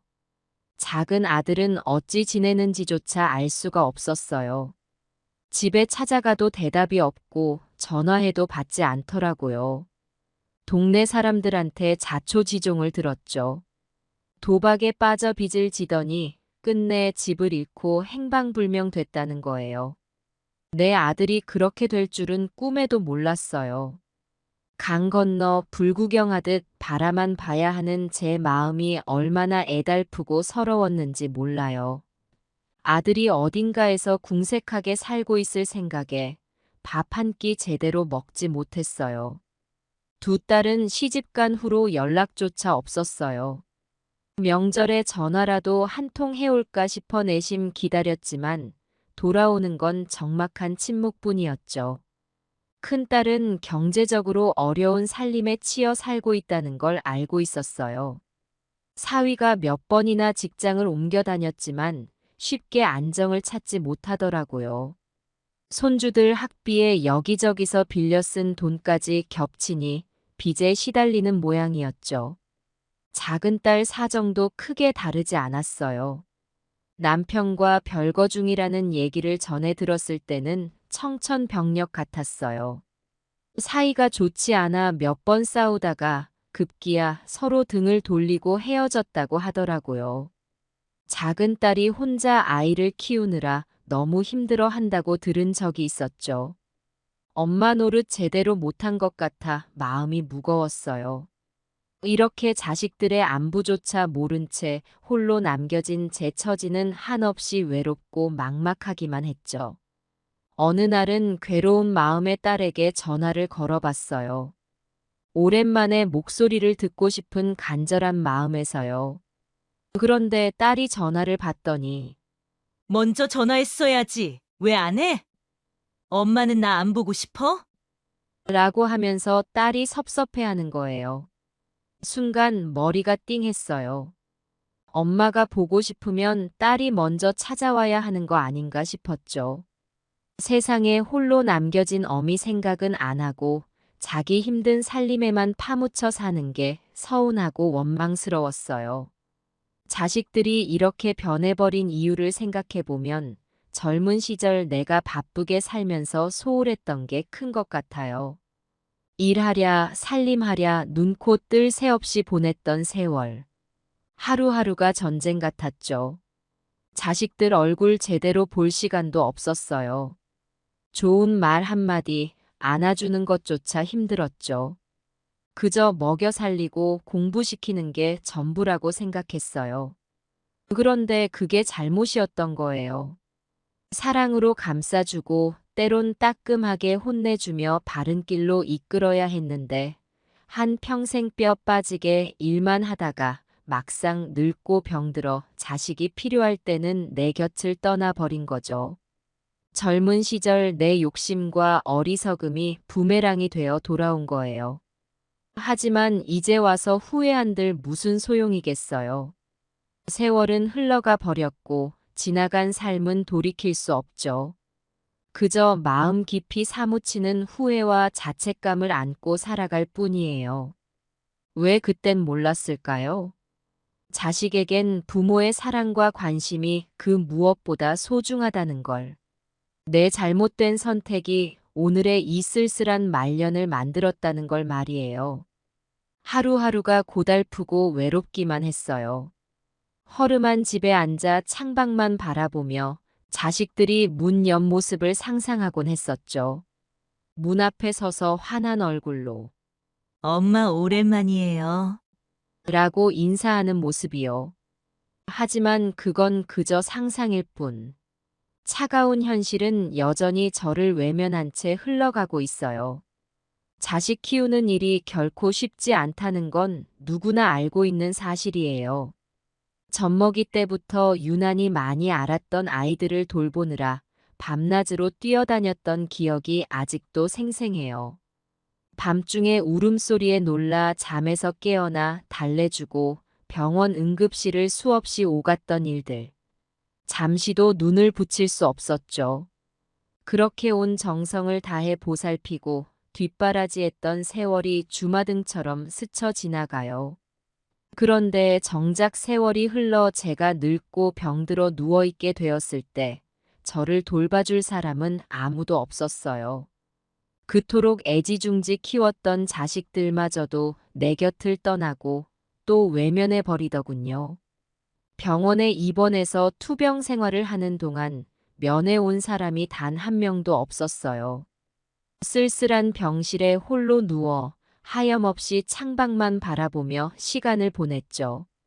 의사와 간호사들은 오로지 환자일 뿐인 나를 냉랭하게 대했어요. 그들에겐 내가 어떤 사람인지, 무슨 사연을 가진 사람인지 전혀 관심이 없어 보였죠. 그저 주어진 치료와 처치에만 몰두할 뿐 따뜻한 말 한마디 건네는 법이 없었어요. 긴 병원 생활에 적응하느라 지쳐갔어요. 고통스러운 투병과 함께 찾아오는 건 깊은 우울감뿐이었죠. 하루하루가 숨막히게 고달프고 힘들었어요. 사랑하는 가족들이 내 곁을 지켜주고 손을 잡아줬으면 얼마나 좋았을까요? 하지만 아무도 찾지 않았어요. 그저 텅 빈 병실에서 홀로 고통을 견뎌내야만 했죠. 퇴원할 때가 되어서야 작은 아들이 어떻게 알고 병원에 찾아왔어요. 그마저도 짧은 시간 머물다 돌아갔죠. 퇴원 수속을 마치고 겨우 빈집으로 돌아왔어요. 문을 열고 들어서는 순간 먹먹한 적막감이 온몸을 휘감더군요. 텅 빈 방 안에 쌓여있는 외로움과 쓸쓸함. 오랜만에 찾은 내 보금자리인데도 돌아온 기쁨보단 깊은 상실감이 밀려왔어요. 병마와 싸우느라 지쳐있던 탓에 온 집안을 치우고 정리할 기력조차 없었어요. 먼지 쌓인 가구들, 그대로 방치된 물건들을 보면서 이런 생각이 들더라고요. 내가 이 세상을 떠난 것 마냥 집안 구석구석엔 적막만이 가득하구나. 소파에 힘없이 앉아 텅 빈 집안을 멍하니 둘러보았어요. 아이들이 자라 어른이 되어 떠나간 빈자리가 더없이 크게 느껴졌죠. 왁자지껄했던 식탁, 웃음소리가 넘쳤던 거실, 자식들 키우느라 땀 흘리고 고생했던 날들. 이젠 모두 지나간 추억일 뿐 남은 건 적막한 고요와 쓸쓸함 뿐이에요. 자식들의 방에 들어가 보니 온 벽에 걸린 어릴 적 사진들이 눈에 들어오더라고요. 앳된 얼굴로 해맑게 웃고 있는 아이들의 모습에 절로 눈시울이 붉어졌어요. 사진 속 행복했던 시절로 돌아가고 싶은 간절한 마음에 한동안 눈물이 멈추질 않더군요. 이렇게 아이들이 내 곁을 떠나버린 텅 빈 집에서 여생을 홀로 살아가야 한다니. 병마와 외로움에 지친 제 처지가 서글프고 비참하게만 느껴졌어요. 바깥 세상과 단절된 채 좁은 방 안에 갇혀 지내야 하는 쓸쓸한 말년이 눈앞에 그려지더라고요. 간혹 길을 걷다 마주치는 행복한 노부부의 모습에 부러운 마음에 가슴 한켠이 저려왔죠. 자식들과 손주들에게 둘러싸여 웃음 짓는 할머니들을 볼 때면 내 처지가 더욱 초라하게 느껴졌어요. 다들 그렇게 행복해 보이는데 나는 왜 이런 신세일까 하는 생각에 마음이 더욱 음울해지곤 했죠. 하루하루가 고달프고 힘겨웠어요. 병원에서도 또 퇴원 후 집에서도 느껴지는 건 깊은 외로움과 쓸쓸함 뿐이었죠. 자식들은 나를 피하고 세상은 나를 잊은 것만 같았어요. 내 인생의 황혼기가 이토록 처량할 줄이야 한숨만 늘어갔어요. 그렇게 깊은 상실감과 허전함 속에서 병마와 외로움에 맞서 싸워야 했던 지난날의 기억이 아직도 떠올라 마음 한편이 쓰리고 아파와요. 인생의 끝자락에 서 있는 지금 지나온 세월들이 주마등처럼 스쳐 지나가요. 그동안 살아온 제 삶이 무의미하게 느껴지고 모든 것이 후회로만 가득 차 있는 것 같아요. 젊은 시절 자식들에게 해주지 못했던 것들이 너무나 많았어요. 바쁘다는 이유로 힘들다는 핑계로 함께 하지 못했던 소중한 시간들. 그 모든 것들이 가슴 한편에 큰 상처로 남아 밤마다 저를 괴롭혔어요. 어릴 적 아이들과 뛰어놀아주지 못한 것, 운동회나 학예회에 참석하지 못한 것, 안아주고 토닥여주지 못한 것, 자식들의 마음을 느끼고 공감해주지 못한 것들이 하나둘 떠오를 때마다 가슴이 미어지는 아픔을 느껴요. 그때그때 조금만 더 노력했더라면 아이들과 더 많은 추억을 쌓을 수 있지 않았을까. 후회가 밀려와 잠 못 이루는 날이 많아요. 자식들이 절 외면하고 찾아오지 않았던 걸 보면 내 골육들이 남이 되어버린 것만 같아 더없이 서글퍼요. 전화 한 통 걸어오지 않고 명절에도 얼굴을 비추지 않던 자식들. 병들어 누워 있어도 문병 한 번 오지 않던 자식들을 보면 내가 대체 무엇을 잘못했나 하는 자책감에 힘이 드네요. 이렇게 외로운 말년을 홀로 보내야 한다는 사실이 이 늙은 가슴을 더욱 허덕이게 만들었어요. 좋은 간병인이라도 있다면 얼마나 좋을까요? 하지만 제가 그런 사치를 누릴 수 있을 리 없겠죠. 빠듯한 생활비에 간병비까지 감당한다는 건 욕심일 뿐이에요. 병원에 가도 간호사는 그저 업무적으로 대할 뿐 말동무 하나 되어주지 않아요. 쓸쓸한 병실에 홀로 누워 적막한 시간을 보내야 하는 게 저의 숙명인 것 같아요. 후회한다고 해서 달라지는 건 아무것도 없다는 걸 이제야 절실히 깨닫고 있어요. 하지만 만약 시간을 되돌릴 수 있다면 저는 분명 모든 것을 다르게 했을 거예요. 우선 자식들과 더 많은 시간을 보내려 애썼을 거예요. 함께 운동하고 대화하고 웃고 울면서 추억을 만들었을 거예요. 아이들의 고민에 귀 기울이고 그들의 꿈과 희망을 응원해주는 든든한 버팀목이 되어주려 했을 거예요. 그리고 무엇보다 자식들이 혼자 힘으로 살아갈 수 있는 어른으로 성장하도록 이끌어주는데 힘썼을 거예요. 스스로의 힘으로 세상을 헤쳐나갈 수 있는 용기와 지혜를 가르쳐주고 실패를 두려워하지 않는 담대함도 심어주려 노력했을 거예요. 자식들이 부모에게 의지하지 않고도 당당히 제 앞길을 개척해 나갈 수 있도록 든든한 뒷받침이 되어주는 거였죠. 하지만 그땐 몰랐어요. 사랑과 희생만이 능사인 줄 알았죠. 그저 물질적으로 아낌없이 주고 자식을 위해 모든 걸 바치면 될 것 같았어요. 내 욕심을 자식들에게 투영하고 나 중심적인 사고에서 벗어나지 못했던 거죠. 자식들의 마음을 먼저 헤아리고 그들의 눈높이에 맞춰 소통하려 애쓰지 않았어요. 젊은 시절 자식들을 향한 저의 사랑은 어쩌면 이기적이었을지도 모르겠어요. 내가 바라는 대로 내가 원하는 방향으로 자식들을 이끌려 했던 것 같아요. 공부를 잘해야 한다. 좋은 대학에 가야 한다. 훌륭한 직업을 가져야 한다. 그런 기준들을 자식들에게 일방적으로 강요했던 거죠. 자식들의 적성이나 흥미는 안중에도 없었어요. 그저 내가 생각하기에 좋은 길로 무작정 몰아붙이기만 했죠. 아이들의 눈빛이 힘겹고 괴로워했던 기억이 나요. 입시 경쟁에 내몰려 밤낮으로 책상에 앉아 있는 모습이 안쓰러웠지만 그땐 오히려 더 다그치곤 했어요. 지금 생각하면 참 마음이 아프네요.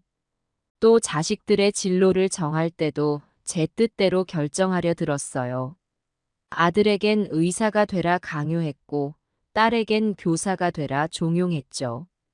자식들의 꿈과 재능은 묵살한 채 내가 원하는 삶의 틀에 자식들을 가두려 했던 거예요. 얼마나 오만하고 독선적이었는지 몰라요. 어린 자식들에게 걱정과 근심이 있어도 편히 털어놓을 수 있는 부모가 되어주지 못했어요. 늘 잔소리와 명령조로 일관하니 자식들은 저를 피해 다녔죠. 저와 마주 앉아 식사 한 끼 편히 할 수가 없었겠지만 그때 저는 자각하지 못했네요. 그러다 보니 아이들은 저를 멀리하게 되었어요. 마음의 문을 닫아버리고 제게서 점점 멀어져 갔죠. 대화가 없어지고 웃음이 사라졌어요. 자식들 마음속에 제가 차지하는 자리는 점점 좁아져만 갔던 것 같아요. 이제 와서야 깨닫게 된 거예요. 진정으로 자식을 사랑한다는 건 그저 모든 걸 희생하고 바치는 게 아니라는 걸. 그들 스스로 홀로서기 할 수 있도록 든든한 울타리가 되어주고 날개를 달아주는 일.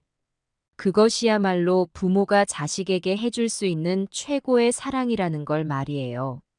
하지만 깨달음은 늘 때늦은 법이에요. 제 인생의 황혼기에 서서야 저지른 실수들을 후회하고 있으니까요. 자식들은 이미 제 곁을 떠나고 인연은 옅어져 버렸어요. 아무리 후회한들 돌이킬 수 없는 세월의 벽 앞에 선 제 모습이 너무나 무력하고 초라하게 느껴져요. 오늘도 쓸쓸한 집안에 홀로 앉아 군뱅이처럼 느릿느릿 흘러가는 시간을 바라보고 있어요. 텅 빈 방문 앞에 멍하니 서서 눈물 흘리곤 해요. 내 잘못으로 인해 자초한 이 고독과 후회의 시간들. 남은 여생 동안 단 하루도 빠짐없이 제 곁을 지키고 있을 거예요. 세월은 무심히도 흘러가고 저는 그 흐름에 뒤처진 채 이렇게 과거의 그림자와 씨름하며 지내고 있네요. 누구 하나 내 속내를 알아주지 않는 이 적막한 일상이 얼마나 힘든지. 무언가에 의지하고 싶어도 기댈 데 없는 내 신세가 너무 서글퍼질 때가 한두 번이 아니에요. 가끔은 이런 생각이 들 때도 있어요. 이 모든 것이 정해진 운명이었을까? 내가 어찌해 볼 수 없는 팔자소관이었던 걸까? 자학 섞인 한탄에 빠져 밤새 뒤척이곤 하죠. 허망한 제 인생 항로를 되돌아볼 때마다 인생무상이란 단어가 목구멍까지 차오르는 것 같아요. 꽤 오래전 한밤중에 깊은 외로움에 사로잡혀 큰 아들에게 전화를 걸었던 일이 떠올라요. 떨리는 목소리로 간절히 애원했죠. 아들아, 이번 주말에 시간 좀 내주면 안 되겠니? 엄마 얼굴 좀 보고 싶구나. 밥 한 끼라도 함께 했으면 좋겠다. 그렇게 사정했건만 돌아온 건 딱 잘라 거절하는 냉랭한 대답뿐이었어요. 지금 일이 너무 바빠서 안 돼요. 엄마도 아시다시피 우리 회사 일이 많이 힘들잖아요. 다음에 시간 나면 갈게요. 건조하고 무미건조한 목소리.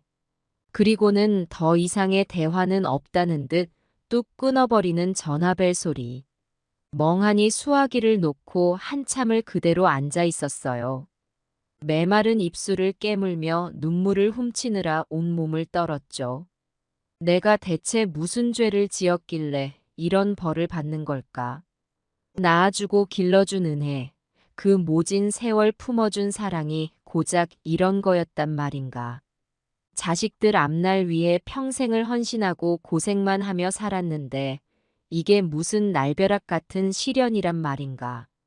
가슴 저미는 서러움에 한탄하고 또 한탄했어요. 하지만 아무리 통곡해도 달라지는 건 없었죠. 제 삶에 깊이 각인된 후회와 원망의 꼴만 깊어질 뿐. 자식 키우느라 허리 휘고 다리 쩍쩍 갈라지게 일만 했던 날들. 손발 다 닳도록 뛰어다녔던 지난날이 주마등처럼 스쳐 지나가요. 내 육신을 깎아 자식들 먹이고 입히고 가르쳤는데 정작 난 이 모양이 되어버렸네요. 이렇게 병들고 늙어 홀로 쓸쓸히 남겨질 줄은 꿈에도 몰랐어요. 점점 다리에 힘이 점점 빠지고 떨려와요. 화장실 가는 것조차 힘들 지경이죠. 밤마다 심장이 너무 아파서 죽을 것 같아요. 질긴 인생인 줄 알았는데 이젠 그마저도 힘겨워져 가는구려. 병원에 가봐야 딱히 나아질 것 같지도 않고 그저 인상 쓴 의사 얼굴만 마주할 뿐이에요. 간호사는 사무적으로 주사만 놓아주고 딱딱한 침대에 외로이 누워 하염없이 천장만 바라봐야 하는 신세. 병실 창밖으로 들려오는 새 울음소리와 웃음소리에 더욱 쓸쓸해지고 입원비 걱정에 더해 병 걱정까지 하다 보면 자식들이 더욱 원망스러워져요. 의지할 곳 하나 없이 홀로 버려진 느낌이에요. 하루하루가 너무 힘겹고 버거워요. 삶의 의욕도 사라지고 기력도 하루가 다르게 떨어지는 것 같아요. 이 고단하고 고통스러운 여생을 어찌 감당해 나가야 할지. 괜히 자식들 앞에서 약한 모습 보이기 싫어 꾹꾹 눌러왔지만 이젠 한계에 다다른 것 같아요. 그들에게 부담 주기 싫어 아무 말 않고 홀로 앓고 있지만 어쩌다 한 번씩 전화로 내 안부라도 물어봐 주면 좋으련만. 하지만 딸랑 마이너스 거는 벨소리가 무서워 전화기 앞에 가본 적도 없네요. 시집 장가 보내고 나니 자식이 곧 남이 되더라고요. 내 기죽은 목소리에도 딱딱한 대꾸가 돌아올까 두려워 애원 섞인 말 한마디 꺼내지도 못했어요. 그저 홀로 쓸쓸히 앉아 텅 빈 집안에 가득 찬 적막과 씨름할 뿐이에요. 이렇게 인생의 끝자락에서 만난 건 고독뿐. 그것도 내가 자초한 고독이라는 깨달음에 더욱 마음이 처연해집니다. 자식 잘 되라고 내 한평생 모진 세월 다 바쳤건만 정작 남은 건 후회와 아픔뿐이네요. 이 모든 게 우습고 허무해요. 얼마 전엔 문득 이런 생각이 들더라고요. 아들, 딸 키우느라 그렇게 뼈 빠지게 고생만 했는데 나는 왜 이렇게 허망한 말년을 보내고 있는 걸까? 자괴감과 자책감이 밀려와 한동안 침울에 빠져 지냈죠. 남편이 살아생전 제게 늘 했던 말. 우리 자식들 너무 믿고 살지 마라. 강하고 의젓하게 키워. 그 말이 가슴 한편을 파고 들어와 후회로 멍들게 했어요. 이제는 자식들이 찾아와도 반갑지 않을 것 같아요. 어색한 정적만이 맴돌 뿐 편히 마주 앉아 대화 나눌 수가 없겠죠. 저는 하염없이 먼 산만 바라보고 자식들은 시계만 쳐다보며 빨리 시간이 흘러가기만을 기다리겠죠. 얼마 전 막내딸이 정말 오랜만에 날 찾아왔어요. 얼마 만에 왔는지 기억도 안 나네요. 그만큼 딸과 만남이 뜸해졌다는 뜻이겠죠. 그런데 그 짧은 시간조차 너무 불편하고 낯설더군요. 딸의 삶에 대해 물어볼 말도 들어줄 이야기도 없었어요. 서로 어떤 말을 해야 할지 몰라 눈만 껌뻑이다. 한참을 침묵 속에 앉아 있었어요. 마치 처음 만난 타인과 마주 앉은 것처럼 어색하고 거북했죠. 가끔씩 날씨 이야기나 건강 얘기를 꺼내보지만 곧 말문이 막혀버리더라고요. 세월 앞에 서로에 대해 너무 모르는 사이가 되어버린 것 같아요. 함께 살았던 시간들이 무색하게도 이젠 딸의 성격조차 가늠할 수 없게 되었네요. 대화가 더뎌지고 찾아볼 만한 추억마저 희미해졌어요. 결국 딸은 서둘러 일어섰어요. 엄마, 나 이만 가볼게요.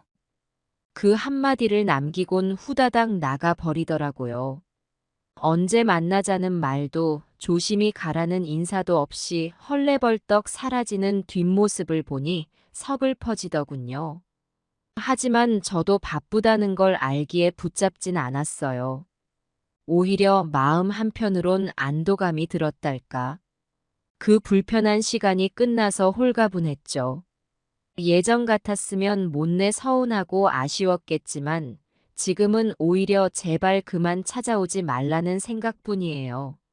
설렁설렁 의무감으로라도 얼굴 비추던 때가 그리워질 정도예요. 이제는 아예 연락조차 끊겨버렸으니까요. 어차피 만나봤자 서로 불편하고 곤란할 뿐인데 뭐하러 찾아오겠어요. 그저 시간 때우기 급급한 딸의 모습을 보자니 눈물이 먼저 핑 돌더라고요. 아마 아들도 마찬가지일 거예요. 자기 일로 바쁘다며 절 피해 다녔으니까요.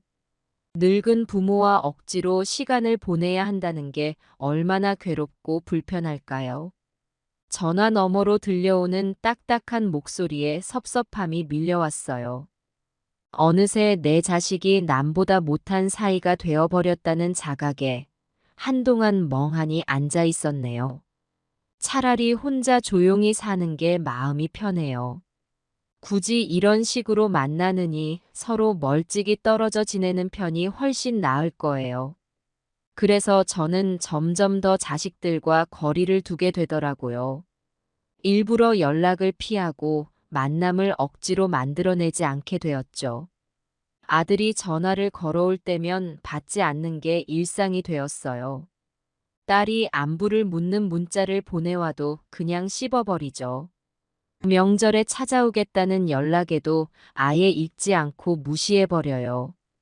둘러댈 핑계를 떠올리는 게 이젠 익숙해졌네요. 집에 아무도 없을 거야. 먼 길 오지 마. 하며 거절의 말을 늘어놓곤 해요. 처음엔 연락이 뜸해진 자식들이 내심 섭섭하고 서운하기도 했어요. 버려진 것만 같고 잊혀진 것 같아서 말이에요. 하지만 시간이 흐를수록 오히려 이게 더 나은 방법이란 걸 깨닫게 되더라고요. 우리가 한 공간에 있다고 해서 사이가 좋아지거나 회복되는 건 아니잖아요. 오히려 어색함과 불편함만 커져가는 것 같았거든요. 이따금씩 이런 생각에 빠져들곤 해요. 내가 대체 자식들을 왜 낳았을까? 돌이켜보면 한평생 자식 키우느라 내 삶은 없었던 것 같아요. 그들의 학비며 용돈이며 뒷바라지하느라 힘들게 일했죠.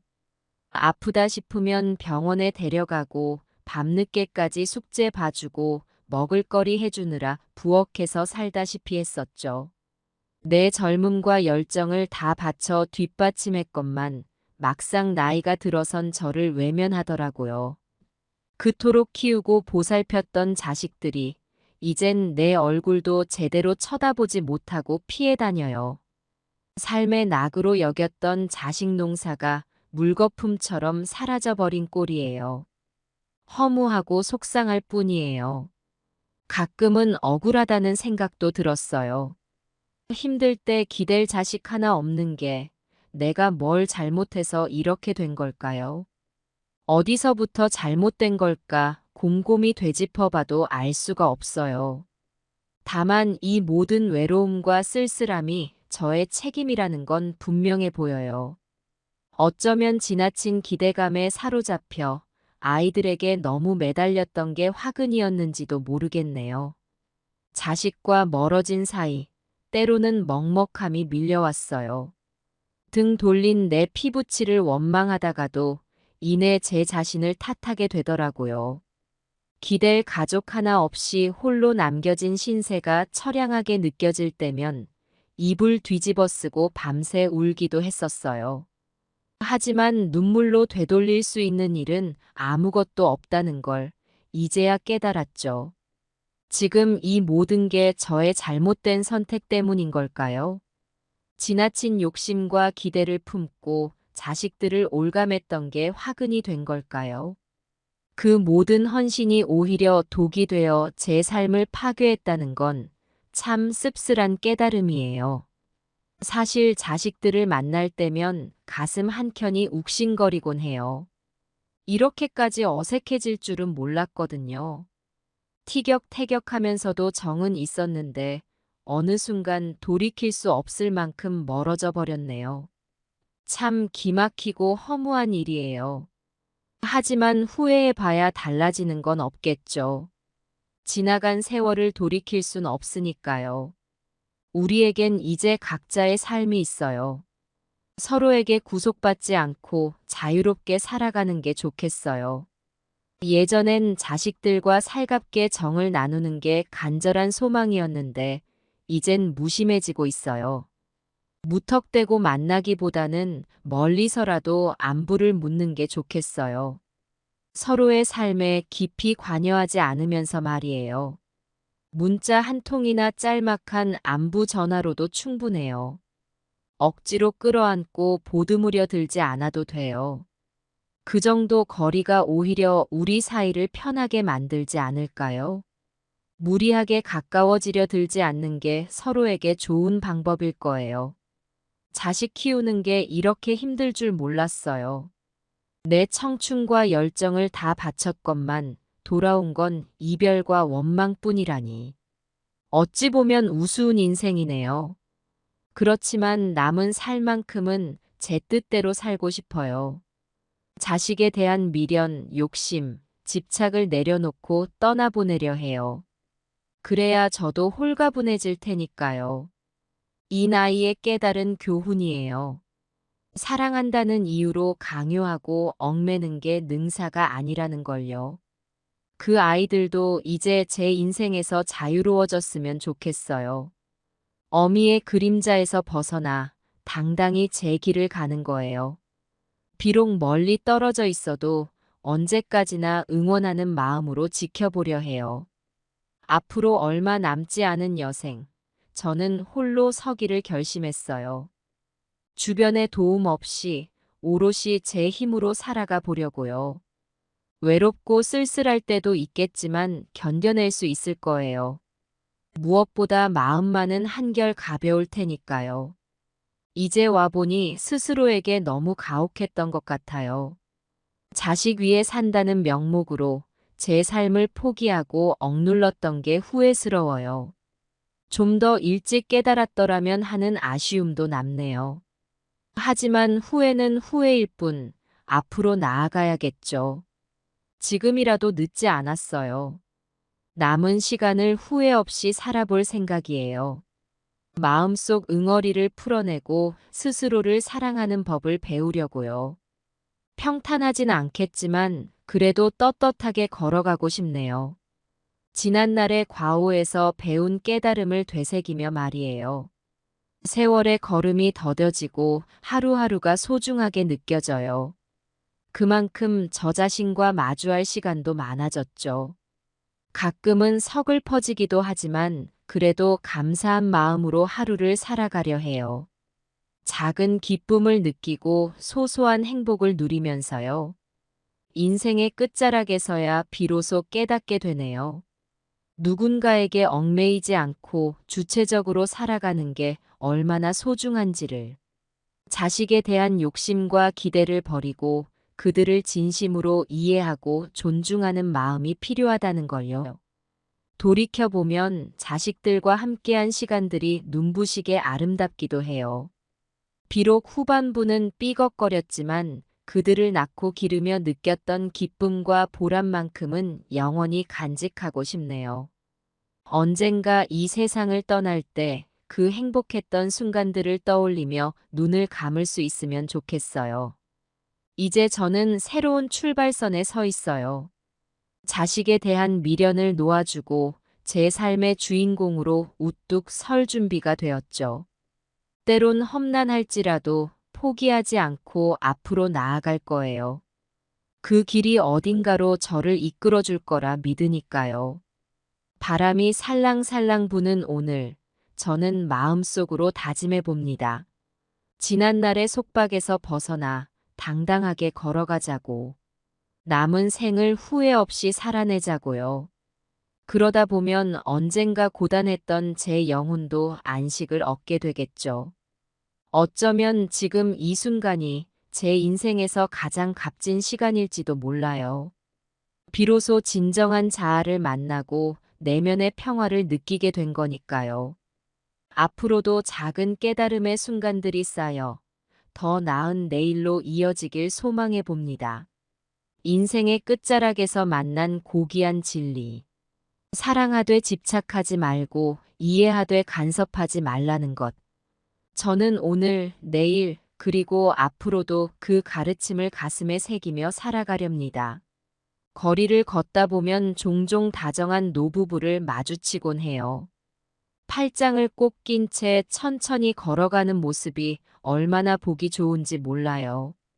서로의 얼굴을 마주보며 환하게 미소 짓는 것을 보면 오랜 세월 함께 살아온 내공이 느껴지죠. 힘든 일이 있어도 서로 의지하고 위로하며 이겨낸 두 사람. 세상 무엇과도 바꿀 수 없는 소중한 동반자가 있다는 게 얼마나 큰 축복인지 새삼 깨닫게 돼요. 공원 벤치에 앉아 있노라면 손주들과 함께 나들이 나온 할머니들이 눈에 들어와요. 아이들의 왁자지껄한 제잘거림과 해맑은 웃음소리에 절로 미소가 지어지죠. 할머니는 손주들을 향해 한없이 다정한 눈길을 보내고 때론 꾸중도 하면서 사랑을 듬뿍 담아 안아주세요. 3세대가 함께 어울려 노는 모습을 보고 있자면 마음 한편이 따스해지는 것 같아요. 하지만 그런 광경을 보고 있노라면 문득 서글퍼지기도 해요. 왜 나는 저런 행복을 누리지 못하는 걸까? 자식들은 날 외면한 지 오래고 손주들 얼굴도 가물가물 희미해져 가는데 가족들과 함께 웃고 떠드는 모습들을 보면 부러움에 가슴이 먹먹해져요. 쓸쓸한 내 처지가 더욱 초라하게 느껴지고 서러운 마음에 눈시울이 붉어지곤 하죠. 그래서 이런 생각이 들더라고요. 가족의 사랑을 듬뿍 받으며 여생을 보내는 게 얼마나 소중하고 감사한 일인지 저분들은 알고나 있을까 당연하다고 여기는 일상이 누군가에겐 간절한 소망이 될 수 있다는 걸 새삼 깨닫게 돼요. 그런데 있잖아요. 놀라운 일이 있었어요. 옆집에 새로 이사 온 젊은 부부가 제 집 초인종을 눌렀던 거예요. 처음엔 무슨 일인가 싶어 의아해하며 문을 열었죠. 그랬더니 환한 얼굴로 웃으며 인사를 건네더라고요. 안녕하세요, 할머니. 며칠 전에 옆집으로 이사 왔어요. 혼자 사시는 것 같아서 인사드리러 왔어요.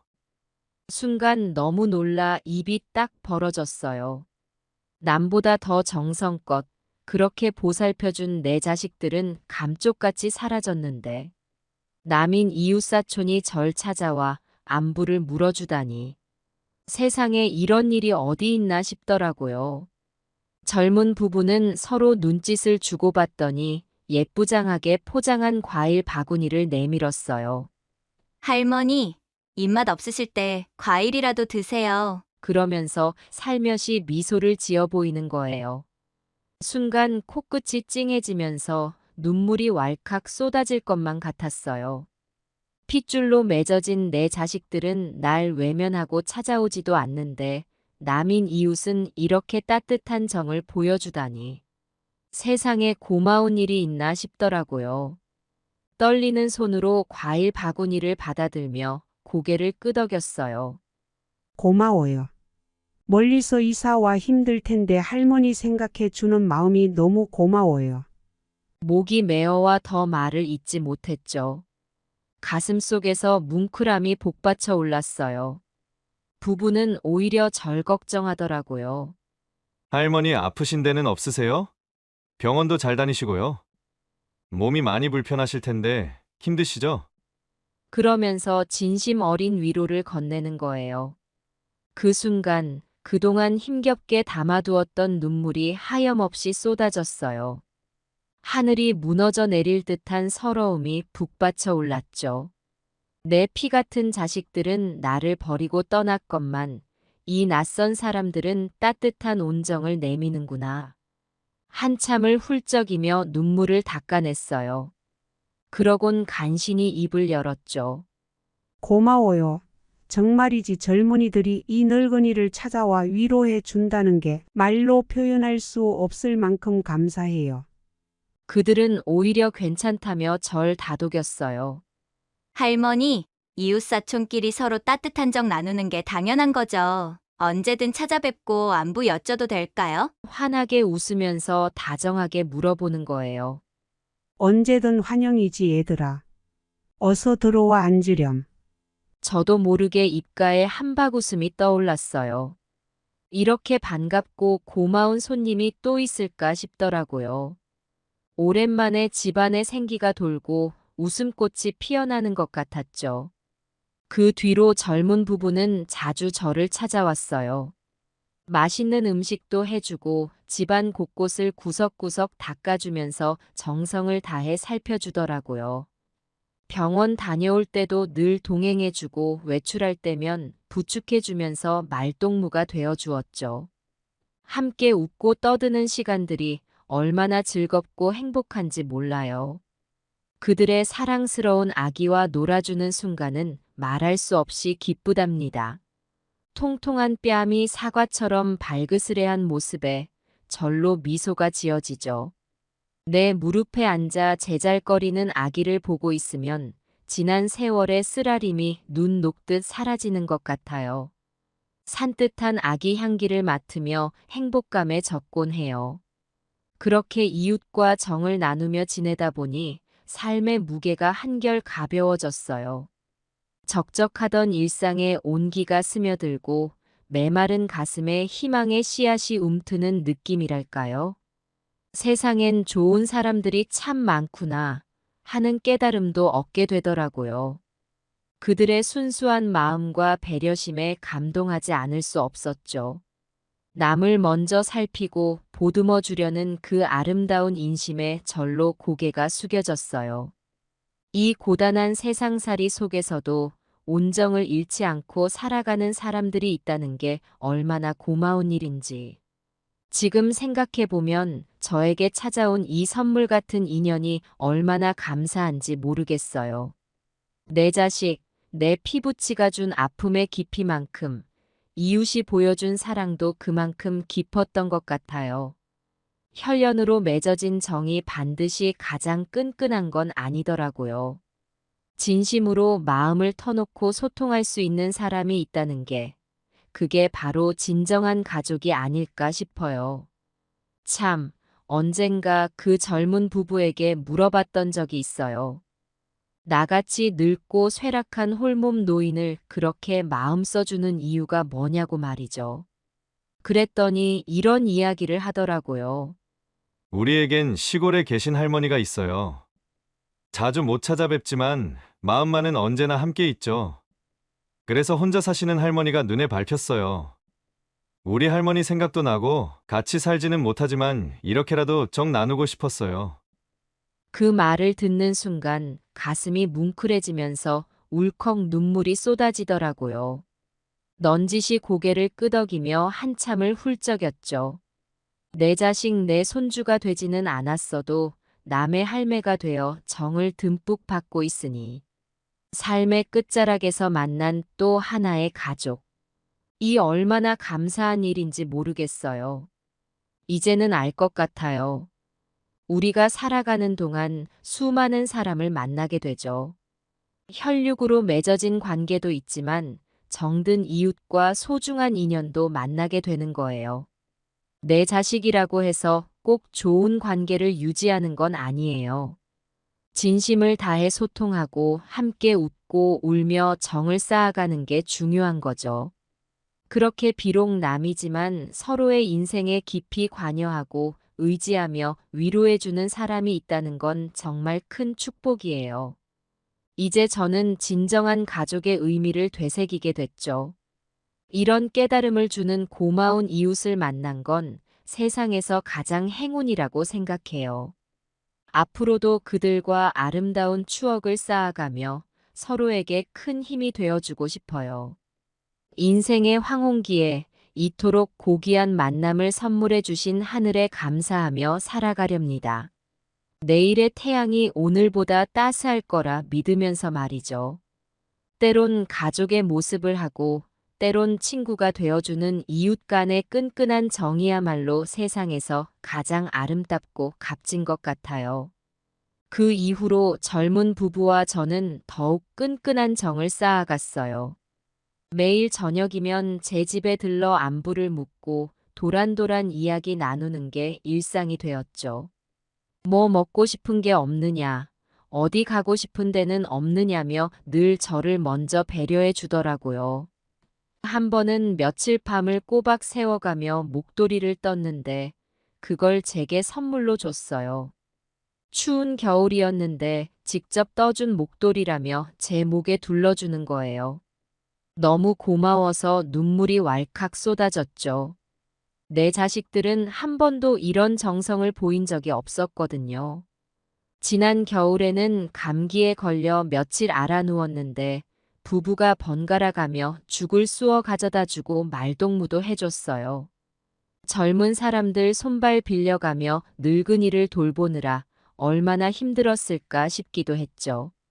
하지만 그들은 한 번도 싫은 내색 없이 오히려 더 자주 찾아와 절 살폈답니다. 봄이 오고 꽃이 만발할 때는 함께 공원으로 산책을 나가곤 했어요. 휠체어를 타고서 꽃 구경을 하는데 얼마나 행복하고 고마운지 몰라요. 바람결에 흩날리는 벚꽃을 바라보며 향긋한 봄내음을 맡으면 가슴 깊이 사무치는 평화로움과 기쁨에 절로 눈시울이 붉어졌죠. 젊은 부부의 아기도 어느덧 건강하게 자라 말문이 트이고 걸음마를 시작했어요. 내 무릎에 앉아 귀엽게 웃는 아기를 보고 있노라면 씁쓸했던 지난날의 기억이 사르르 녹아내리는 것 같았죠. 해맑게 제잘거리며 천진난만하게 노는 순수한 아기의 모습에 생의 희망을 되찾기도 했답니다. 문득 이런 생각이 들더라고요. 세상 어딘가에선 나를 진심으로 생각해주는 사람이 있구나. 그 깨달음 하나로 지친 영혼이 다시금 꿈틀대며 기지개를 켜는 것 같았어요. 삶의 끄트머리에서 누군가 내 인생에 깊이 공감하고 응원해 준다는 게 얼마나 큰 힘이 되는지 몰라요. 이제는 전화벨 소리가 울려도 겁먹지 않아요. 할머니 뭐 하고 계세요? 할머니가 좋아하시는 떡 사들고 갈 건데 차 한잔 하실래요? 환한 음성으로 안부를 묻는 젊은 부부의 목소리에 저절로 입가에 미소가 번져요. 찾아오는 손님을 반기는 마음으로 늘 대문을 활짝 열어두고 있죠. 며칠 전에는 만두 만드는 법을 알려달라고 하더라고요. 그래서 함께 부엌에 서서 만두 빚는 법을 알려줬어요. 서툴지만 열심히 만두를 빚으며 젊은 날 제가 겪었던 에피소드도 들려주고 한박 웃음 지으며 정겹게 수다 떠는 모습을 보니 마치 제 아들딸이 된 것만 같아 기분이 좋더라고요. 저는 이제 깨달았어요. 가족의 의미가 꼭 혈연으로만 규정되는 게 아니라는 걸요. 가족이란 말이에요. 서로 아끼고 위하며 기쁨과 슬픔을 함께 나누는 사이를 뜻하는 것 같아요. 힘들 때 위로가 되어주고 좋을 때 함께 기뻐하는 든든한 버팀목 같은 존재 말이죠. 물론 내 자식, 내 손주가 곁에 있다면 좋겠지만 이렇게 마음으로 이어진 새로운 인연도 얼마나 감사한지 몰라요.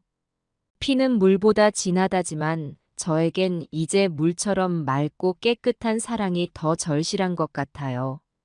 서로 진심을 다해 아끼고 바라봐주고 힘이 되어주는 그런 아름다운 마음의 교감이 참된 가족애가 아닐까 싶네요. 이제 저는 외롭지 않아요. 세상에서 가장 듬직하고 고마운 가족을 얻었으니까요. 선남선녀 부부와 귀여운 천사 같은 아기와 함께라면 웃음꽃이 끊이질 않을 것 같아요. 앞으로도 서로의 인생에 아낌없는 사랑과 정성을 쏟아붓고 싶어요. 혈연을 뛰어넘는 훌륭한 인연으로 이어져 깊고 끈끈한 가족애를 나누며 살고 싶네요. 어쩌면 제 인생의 황혼기가 오히려 가장 찬란하고 눈부신 시간이 될지도 모르겠어요. 남은 생을 알차게 살아가며 긍정의 에너지를 마음껏 나누고 싶어요. 그러다 보면 삶의 무게가 한결 가벼워질 것 같고 세상 온갖 걱정 근심도 싹 사라질 것만 같네요. 젊은 부부에겐 참 고마운 마음뿐이에요. 절 이 세상에서 가장 특별한 존재로 만들어 주었으니까요. 홀로 쓸쓸하게 여생을 마감할 뻔했던 제가 이토록 행복한 노년을 보내게 될 줄이야. 세상의 순리대로 이 육신은 언젠가 흙으로 돌아가겠지만 그 젊은이들과 마음으로 이어진 소중한 기억만큼은 영원히 간직할 수 있을 거예요. 제 영혼 깊숙이 새겨져 생의 마지막 순간까지 잊지 못할 거예요. 이렇게 값진 사랑을 주는 인연을 만난 걸 진심으로 감사하고 있답니다. 이제 저는 미소 지으며 하루하루를 살아가려 해요. 내일이 주는 희망을 꿈꾸면서 마음속 깊은 평화를 느끼며 살아가고 싶네요. 비록 만년은 저물어가는 시간이지만 소중한 인연들과 함께하는 순간순간이 눈부시게 반짝일 테니까요.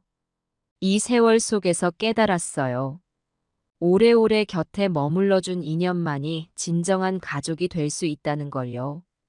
앞으로도 서로에게 따뜻한 위안과 기쁨이 되어주며 아름다운 동행을 이어가고 싶네요. 그렇게 천천히 좋은 날들을 한 페이지 한 페이지 써내려가며 말이죠. 세월의 깊이만큼 잔잔히 스며드는 감사함으로 오늘도 고마운 하루하루를 살아가렵니다. 그들과 만난 것이 제 인생 최고의 선물이라는 걸 가슴 깊이 간직하면서요. 우리에겐 아직도 함께 만들어갈 소중한 추억들이 너무나 많으니까요. 저는 느긋하고 평화롭게 또 감사한 마음으로 이 특별한 인연들과 함께 여생의 발자취를 새겨가고 싶습니다.